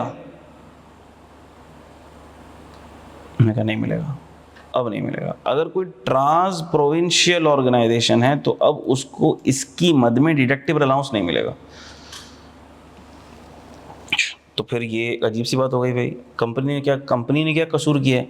ये फेडरेशन और प्रोविंसेस के आपस के फड्डे में कंपनी ने क्या कसूर किया है कि कंपनी को या इंडस्ट्रियल अंडरटेकिंग को डिडक्टिबल अलाउंस नहीं मिलेगा? अच्छा, मैं जब कहता हूँ इंडस्ट्रियल अंडरटेकिंग, इसका मतलब मैन्युफैक्चरिंग एंटिटी की बात हो रही है। अच्छा, entity may not necessarily be company every time, an individual running a factory is an entity, an individual running a factory is the industrial undertaking, जरूरी नहीं कंपनी। जहाँ लेकिन कंपनी लिखा है फिर वहाँ पे कंपनी। अच्छा, तो मैं ये कह रहा हूँ कि WWF और WPPF अगर कोई ट्रांस प्रोविंशियल ऑर्गेनाइजेशन पे करे तो उसको डिडक्टिबल अलाउंस क्यों नहीं मिलेगा? इसके ऊपर फिर केस चल रहा है, स्टे आया हुआ है, किस पे केस चल रहा है, इसका डिसीजन मेरी नज़रों से नहीं गुजरा कि इसके ऊपर डिसीजन आया है या नहीं आया या क्या आया है। I will look out for it. लेकिन ये फड्डा चल रहा है और ये फड्डा चल रहा है फेडरेशन और प्रोविंसेस के बीच का। पिस गई कंपनी कहती है भाई हम ट्रांस प्रोविंशियल हैं, हमारे मल्टीपल प्रोविंसेस में ऑपरेशन है और आप हमें कह रहे हो डिडक्टिबल अलाउंस नहीं मिलेगा। तो क्या मिलेगा भाई? जब डिडक्टिबल अलाउंस नहीं मिलेगा तो फिर उसको एज एक्सपेंस ट्रीट किया जाएगा। ठीक है, बाहर तौर ये एक डिस्प्यूट है जो इंडस्ट्री के अंदर चल रहा है, लेकिन अभी आपको इससे कोई लेना देना नहीं है। अगर WWF बनता है तो आप उसको डिडक्टिबल अलाउंस ट्रीट करेंगे, बात होगी ख़त्म। आप उसको एक्सपेंस नहीं बनाएंगे। सर एग्जामिनर ने वर्किंग के अंदर उसको एक्सपेंस बना दिया है, हमने कहा वर्किंग में एक्सपेंस से हटाएंगे और इसको डिडक्टिबल अलाउंस के तौर पे ट्रीट करेंगे, WWF को भी WPPF को भी। अच्छा सर, ये लॉज हैं क्या? ये भी गवर्नमेंट के बनाए हुए लॉज हैं जिसके तहत वो कंपनी से पैसा ऐंठते हैं, पैसा लेते हैं। फॉर्मूला बना दिया, WWF है तो आप कैलकुलेट करो 2% ऑफ PBT और taxable income whichever is high, या WPPF है तो 5% आप कैलकुलेट करो। वर्कर प्रॉफिट पार्टिसिपेशन फंड में से होता है कि वो एक प्रॉफिट का एक हिस्सा वर्कर्स को बांटा जाता है और एक हिस्सा फिर गवर्नमेंट अपने फंड में ले लेती है। ठीक है, इसका ऑडिट भी करते होंगे आप लोग, ऑडिट भी होता है इसका WPPF का, सही है। बाहर तौर कहने का मकसद ये है कि ये पैसे गवर्नमेंट के पास जाते हैं, गवर्नमेंट कहती है भाई इससे हम वर्कर वेलफेयर फंड से हम स्कूल खोलेंगे, हॉस्पिटल खोलेंगे, ये करेंगे, वो करेंगे, लेबर की वेलफेयर के लिए काम करेंगे। हमें पता है होना कुछ नहीं है, ये सारे पैसे ज़्यादातर करप्शन के अंदर खा जाते हैं। इसी तरह WPPF के अंदर जो पैसे एम्प्लॉइज़ को मिलते हैं एज अ प्रॉफिट शेयर, थोड़ा बहुत मिलता है, छोटे मोटे पैसे मिलते हैं। WPPF का लॉ है, आपको टाइम मिले तो आप पढ़िएगा, उसको डिटेल में जाने का हमारे पास टाइम नहीं है। और फिर कुछ पैसे फंड में चले जाते हैं जो गवर्नमेंट के पास जाते हैं। तो फिर बात यही है कि गवर्नमेंट इसके ऊपर आपको एक इंसेंटिव दे रही है कि इसको एज अ डिडक्टिबल अलाउंस आप ट्रीट कर सकते हैं। ठीक है, इसको आप as a deductible allowance treat कर सकते हैं और इसको टोटल इनकम में से लेस कर सकते हैं। Are you getting this? अच्छा, टोटल इनकम में से लेस कर सकते हैं तो फिर सर ये एक्सपेंस तो ट्रीट नहीं होगा ना, नहीं। लेकिन अगर ये टोटल इनकम में से लेस नहीं होगा तो डिडक्टिबल अलाउंस ट्रीट अगर ना हो, कोई ट्रांस प्रोविंशियल ऑर्गेनाइजेशन है, तो बच्चे पूछने सर फिर क्या इसको एक्सपेंस अलाउ करेंगे? मैं कभी अगर वो नहीं अलाउ करेंगे तो फिर एक्सपेंस अलाउ करेंगे। दोनों में से कुछ तो देना पड़ेगा, या डिडक्टिबल अलाउंस या एक्सपेंस। इसकी डिस्कशन भी बिजनेस इनकम के साथ हमारी ज़्यादा डिटेल में जमेगी।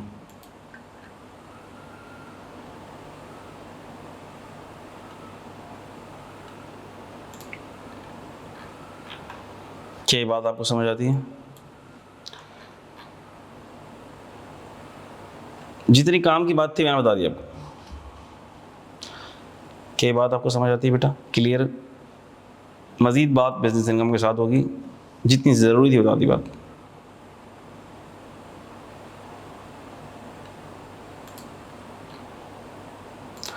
अच्छा, लिखा हुआ तो ये है कि ये पेड, इधर भी पेड कवर्ड लिखा हुआ है, इधर भी पेड कवर्ड लिखा हुआ है, लेकिन इसकी क्लैरिफिकेशन है कि ये पेड मींस पेड और पेबल। पेड नहीं भी हुआ है तो भी इसका डिडक्टिबल अलाउंस मिल जाएगा, सही। अच्छा, इधर आ जाओ, लास्ट वाले डिडक्टिबल अलाउंस पे आ जाओ। ये लास्ट वाला डिडक्टिबल अलाउंस थोड़ा सा कैलकुलेशन वाइज है, टेक्निकल तो मैं नहीं कहूँगा, इंटर के बच्चों के लिए बोलता हूँ ये टेक्निकल है, लेकिन आप तो माशाल्लाह सीनियर लोग, तो आपके लिए तो टेक्निकल नहीं है, आप लोगों के लिए तो इजी है।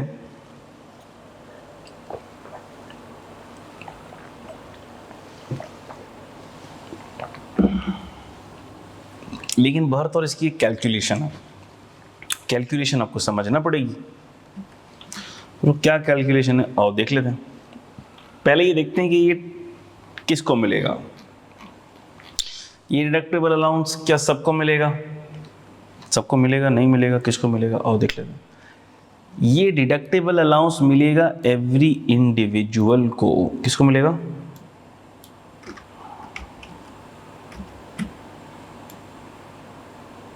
इंडिविजुअल को मिलेगा। किसको मिलेगा? इंडिविजुअल को मिलेगा। अच्छा, नाम से ही जाहिर है, नाम देखो ना, पहले नाम पढ़ लो। Deductible allowance for education expenses, इसका मतलब कि अगर कोई बंदा एजुकेशन के ऊपर खर्चा करेगा, अपने बच्चों की एजुकेशन पे खर्चा करेगा, ऐसी बात है, अब वो तो खुद तो कमा ही रहा है, बच्चों की एजुकेशन पे जो खर्चा करेगा उस पर उसको फ़ायदा मिलेगा। तो सर वो जो खर्चा करने वाला कौन होगा? वो कोई रोबोट तो होगा नहीं, वो इंसान होगा, वो इंडिविजुअल होगा। हमने कहा इंडिविजुअल को ये डिडक्टिबल अलाउंस मिलेगा, बहुत अच्छी बात है। Shall be entitled to a deductible allowance in respect of tuition fee. किस मद में मिलेगा? मैंने पहले ही बात कह दिया आपको, जो वो ट्यूशन फ़ी एजुकेशन एक्सपेंसेस पे करेगा, paid by the individual in a tax year, provided that taxable income of individual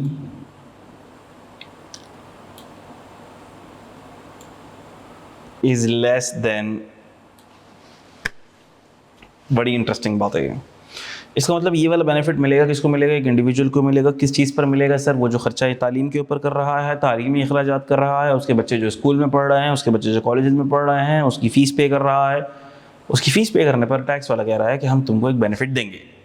तो उन्होंने बहुत अजीम काम किया है। अच्छा, फिर जो अजीम काम किया है इस पर क्या बेनिफिट मिलेगा? हमने कहा पहले रुक तो जाओ, क्या सबको मिलेगा? मैंने कहा नहीं, सबको नहीं मिलेगा। ये सिर्फ उसको मिलेगा कि जो पूरे साल में अर्न कर रहा है लेस देन 15 लाख। इसका मतलब कि ये वाला डिडक्टेबल अलाउंस सिर्फ तभी एक्टिवेट होगा जब टैक्सेबल इनकम होगी लेस देन 15 लाख। सर अगर 15 हो गई तो क्या ये एक्टिव नहीं हो पाएगा? हमने कहा नहीं, एक्टिव नहीं हो पाएगा, ये डीएक्टिव हो जाएगा, ये मुर्दा हो जाएगा, ये मुर्दा हो जाएगा।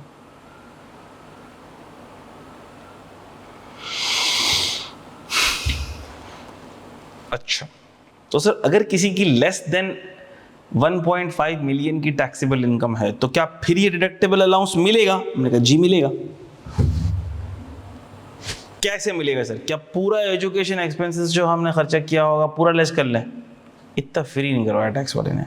तो सर कितना फ्री करवाया टैक्स वाले ने? हमने कहा टैक्स वाला जब भी बेनिफिट देने की बातें करता है वो ये बोलता है कि मैं तुम्हें बेनिफिट तो दे रहा हूँ, 3 फिगर्स या 4 फिगर्स का फॉर्मूला दे रहा हूँ, वो सारी कैलकुलेट करना, उनमें जो लोअर हो वो बेनिफिट तुम ले लेना। तो ये एक आम मिजाज आपको लॉ का मिलेगा कि जहां पर बेनिफिट देने की बात आएगी वहां लॉ बोलेगा कि lower of these 2, lower of these 3, और जहां पर टैक्स लगाने की बात आएगी वहां बोलेगा higher of 2। For example actual rent और fair market rent, whichever is higher. House rent, housing और एकोमोडेशन में देखेंगे सैलरी में fair market value of accommodation, FMR, fair market rental, FMR, fair market rent of the accommodation, और 45% of taxable income, whichever is higher. Capital gain में देखेंगे consideration received, actual sale proceeds और fair market value, whichever is higher. तो जहां पर tax लगाने की बात आएगी वो मल्टीपल पैरामीटर्स को हायर कंपेयर करवाकर हाईएस्ट पर टैक्स लेगा, और जहां पर बेनिफिट देने की बात आएगी वो बोलेगा ये 2-3 फिगर्स कैलकुलेट कर लो, इसमें लोअर ऑफ 3, लोअर ऑफ 2, इनमें से जो लोअर हो वो बेनिफिट आपको मिलेगा। सर ये ज्यादती की बात नहीं हो गई? भाई लॉ बनाने वाली गवर्नमेंट है, लॉ बनाने वाली गवर्नमेंट है, गवर्नमेंट ही इस लॉ की माई बाप है, उसकी मर्जी जैसे करना चाहे करे। मैंने आपको एक ऑर्डिनेंस का आम मिजाज बता दिया कि लोअर आपको कब नजर आ रहा होगा और हायर आपको कब नजर आ रहा होगा। ठीक होगी बात? तो इसका मतलब कि इसके लिए सिर्फ टैक्सेबल इनकम 15 लाख से कम होनी चाहिए। बिल्कुल। अच्छा, तो सर ये फिर मिलेगा कैसे? हमने कहा भाई 3 फिगर्स कैलकुलेट करनी पड़ेंगी। कितनी फिगर्स कैलकुलेट करनी पड़ेंगी? 3 फिगर्स। कौन कौन सी? 5% of total tuition fee paid by individual, 25% of person's taxable income, amount computed by multiplying 60,000 with number of children. भाई ये मैं आपको जब तक कैलकुलेशन नहीं दिखाऊंगा इसकी आपको ये समझ नहीं आएगा। तो आओ विदाउट वेस्टिंग एनी टाइम हम चलते हैं इसकी कैलकुलेशन की तरफ।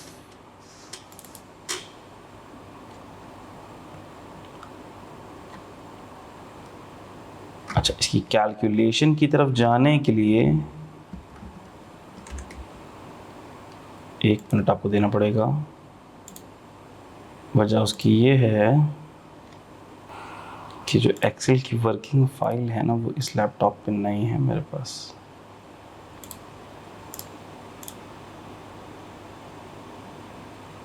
अच्छा, मुझे आप एक बात बताएं, कल के सेशन में हमने एक्सेल की फाइल को तो टच नहीं किया था। As far as I can recall Excel की फाइल में तो हमने कुछ नहीं किया था, ऐसे ही ना?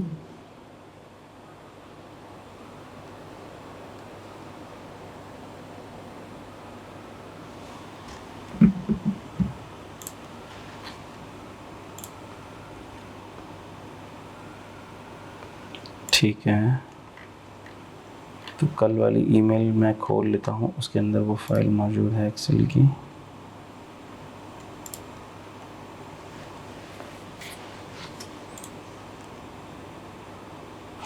अच्छा है, तो क्या आपको ये एक्सेल की शीट नज़र आ रही है बेटा? ज़रा मुझे कंफर्म कर दो प्लीज़। अच्छा है, बिल्कुल ठीक है। ये बात हो रही है मिस्टर ए की, और मिस्टर ए की मिसाल के तौर पर सैलरी इनकम भी है,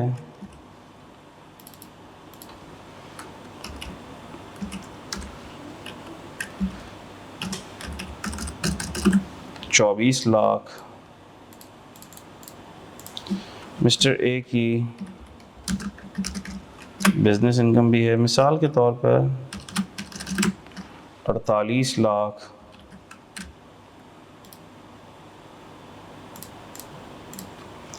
और मिस्टर ए की मिसाल के तौर पर ये बन गई टोटल इनकम। तो हमने कहा सर इसमें से आप लेस कर दें, एग्जाम्प्ट कुछ भी नहीं है, सारी टैक्सेबल है। तो हमने कहा सर आप इसमें से लेस करें ज़कात, इसमें से आप फिर लेस कर दें डिडक्टेबल अलाउंसेस, क्योंकि अभी तो टोटल इनकम आई है, अभी तो टैक्सेबल इनकम नहीं आई है।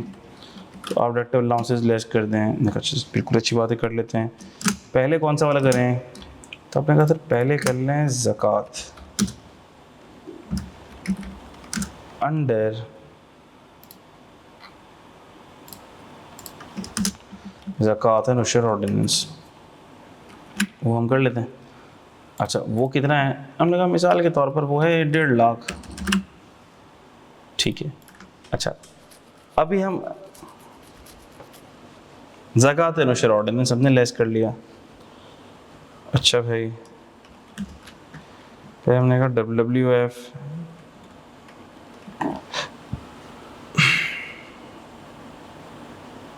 मिसाल के तौर पर WWF है आपका, ऐसे मैं मिसाल ले रहा हूँ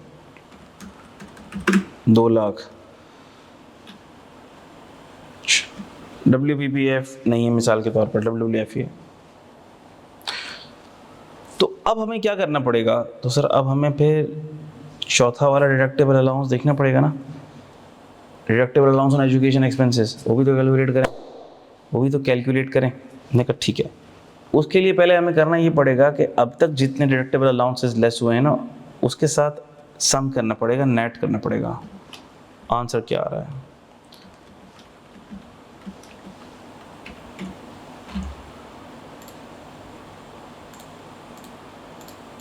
ये आंसर आ रहा है सर 6850। तो बेसिकली यहां जो बात हुई हुई है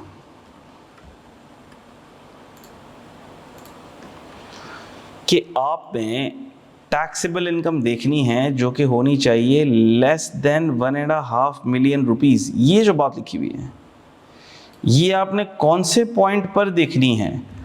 मैं कहेगा ये आपने इस पॉइंट पर देखनी है।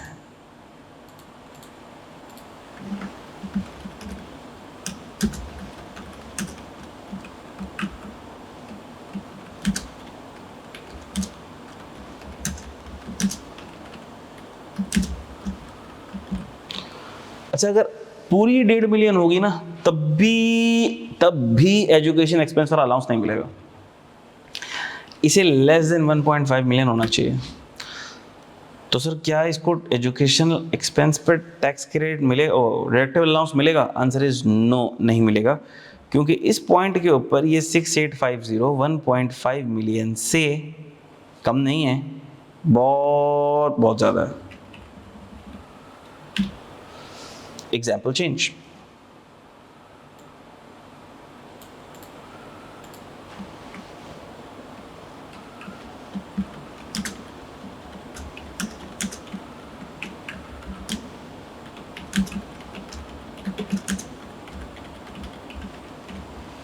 Not eligible for deductible allowance on education expenses. हमने कहा सर इसकी सैलरी है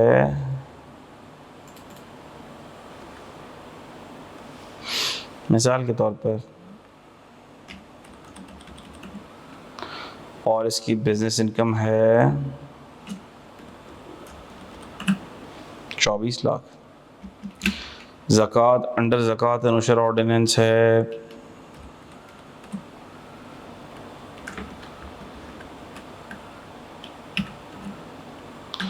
WWF है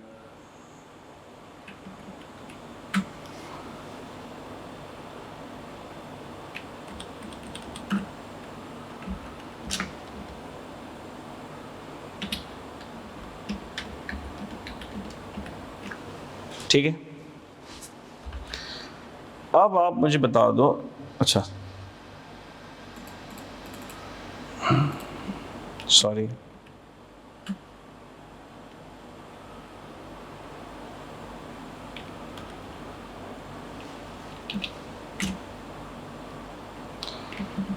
क्या इसको डिडक्टेबल अलाउंस एजुकेशन एक्सपेंस मिलेगा? यस और नो?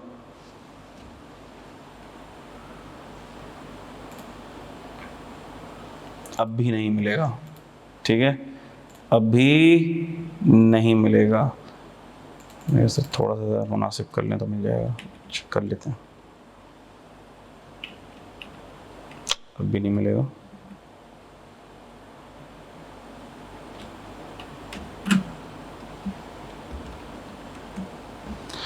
अब मिल जाएगा।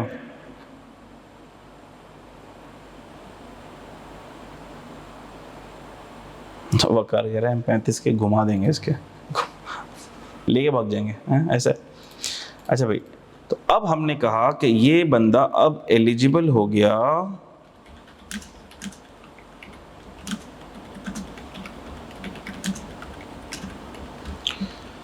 लेकिन अभी भी सर हमें लेस करना है एजुकेशनल एक्सपेंस का, अभी भी हमें डिडक्टेबल अलाउंस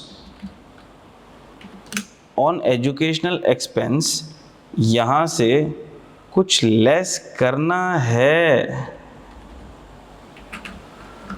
करना है लेस। अच्छा, ये लेस होगा फिर ये आएगी टैक्सेबल इनकम। क्या सब इससे मुत्तफिक हैं? सर फिर आएगी taxable income, deductible allowance on education expenses less होगा, फिर आएगी टैक्सेबल इनकम। तो यहां पर जो लिखा हुआ है कि ये टैक्सेबल इनकम 15 लाख से कम होनी चाहिए, टैक्सेबल इनकम 15 लाख से कम होनी चाहिए, तो टैक्सेबल इनकम तो अभी आई ही नहीं। जब आई नहीं तो मैं कैसे देखूं ये 15 लाख से कम है कि नहीं है? तो हमने कहा कि इस सेक्शन की, इस लाइन के लिए बस ठीक है, 10 मिनट में ऑफ करूंगा नमाज से पहले पहले।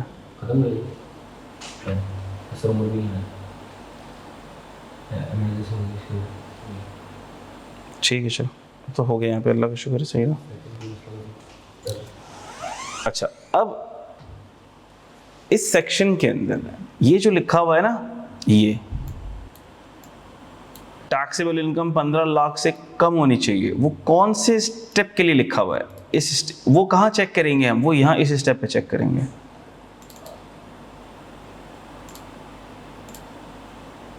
ठीक है, to check eligibility for DA on education expenses, ये यहाँ चेक करें। To check eligibility for deductible allowance on education expenses. अभी बच्चे मुझे मैसेज कर करके पूछेंगे सर इसका मतलब क्या है? जो मैं बोल रहा हूँ उसको शॉर्ट फॉर्म में लिख दिया मैंने। वो इस स्टेज पे चेक करेंगे, यानी टैक्सेबल इनकम, हम चेकिंग के लिए टैक्सेबल इनकम की ये वाली लाइन है।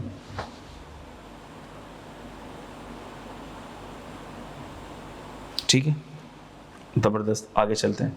अब हम 3 लिमिट्स कैलकुलेट करते हैं, क्योंकि यहाँ पर इस क्वेश्चन मार्क की जगह क्या आएगा हमें नहीं पता, हमें नहीं पता इस क्वेश्चन मार्क की जगह क्या आएगा। हमने कहा सर इसके लिए वर्किंग 1 कर लेते हैं। आ जाओ वर्किंग 1 पे। पहली चीज़, 5% of total tuition fee paid by the individual in the tax year.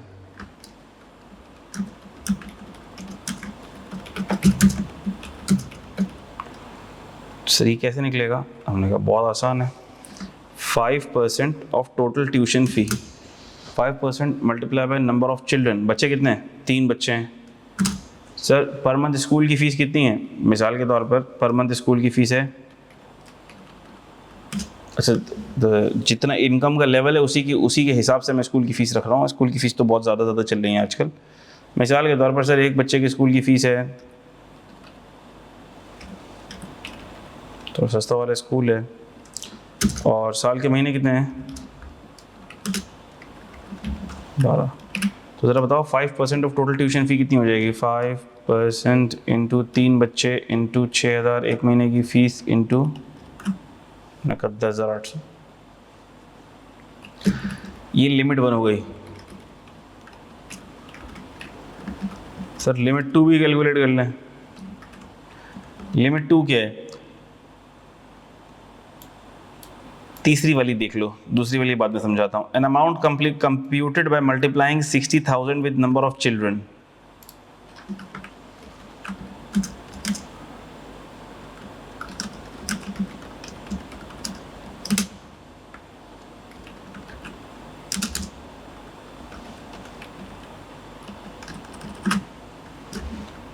आ गई लिमिट 3 आ गई। लिमिट 2 चेक करो, देखो क्या लिखी हुई है। Amount computed by multiplying 25% of taxable income.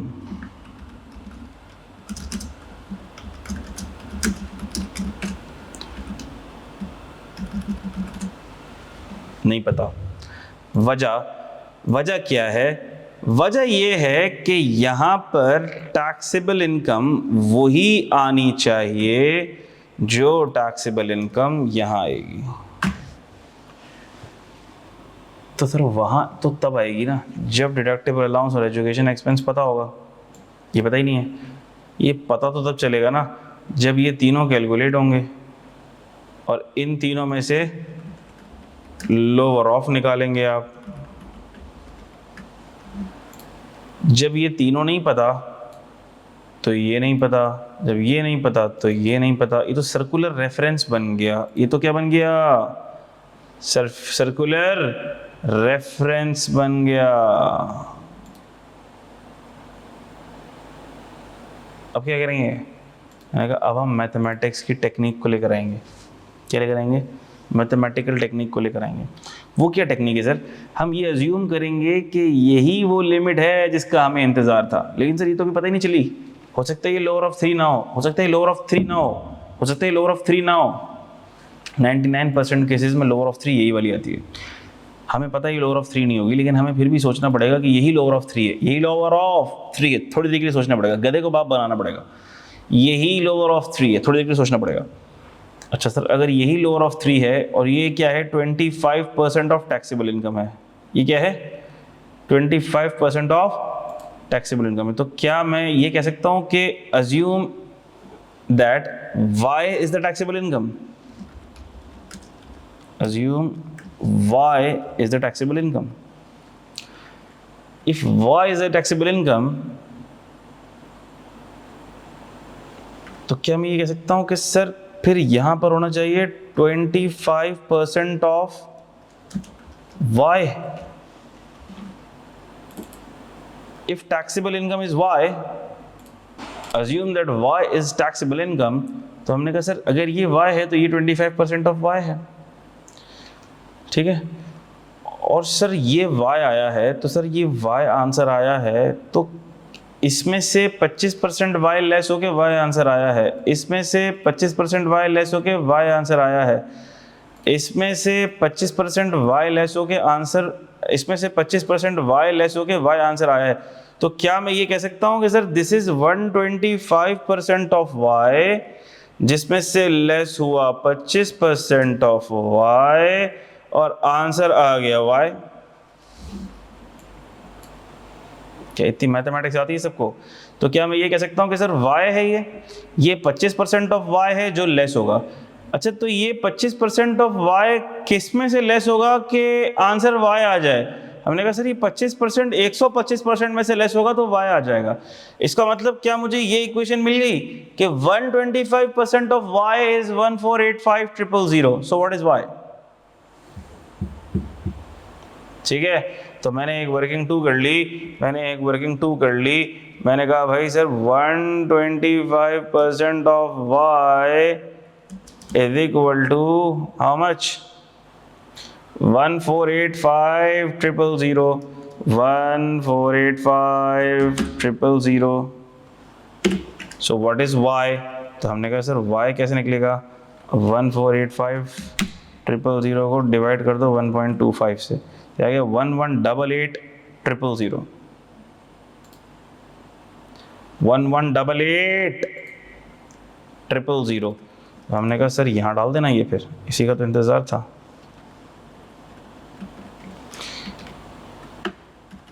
%25 of y 1188, ये आ गया 297,000। गधे को बाप बना के सर ये अमाउंट आ गई। अभी जब अमाउंट आ गई तो हमें पता है कि हमें यहाँ पर अब इस अमाउंट की ज़रूरत ही नहीं है, 297 की ज़रूरत नहीं है। हमने तो सिर्फ आपको इसलिए गधे को बाप बनाया था ताकि हमारे पास अमाउंट निकल के आ जाए, हमें आपकी ज़रूरत नहीं है। चलो यहाँ से जाओ, भागो, कटो। इसको हमने हटा दिया और हमने डाल दिया यहाँ पे अमाउंट क्या आएगी, लोअर ऑफ 3।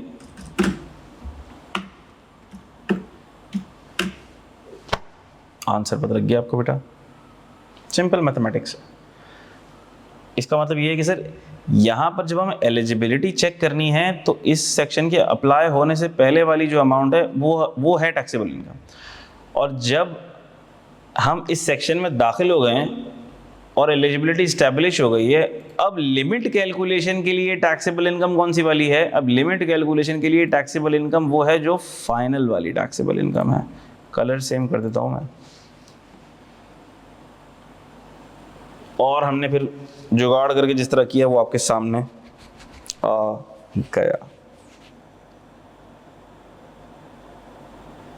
ठीक है बेटा, आई होप कि मैं आपको समझा पाया हूँ। सबको क्लियर है बेटा? नमाज का टाइम होने लगा है, इधर ही मैं सेशन को क्लोज़ करूँगा इसी एग्जाम्पल पर। नेक्स्ट क्लास में इसको थोड़ा सा मैं रिपीट भी कर दूँगा और इस सेक्शन को कंप्लीट करके हम होपफुली नेक्स्ट क्लास में टैक्स क्रेडिट्स भी निपटा देंगे, ताकि हम दी मोस्ट इम्पॉर्टेंट टॉपिक पर आ जाएं, विच इज़ बिजनेस इनकम। ठीक है, ये क्लियर है? गुड। मैं फिर से रिपीट कर दूँ,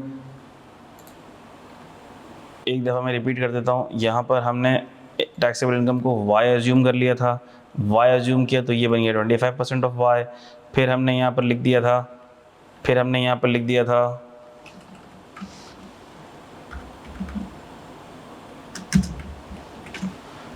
25% of y। Sir 25% of y कैसे आएगा?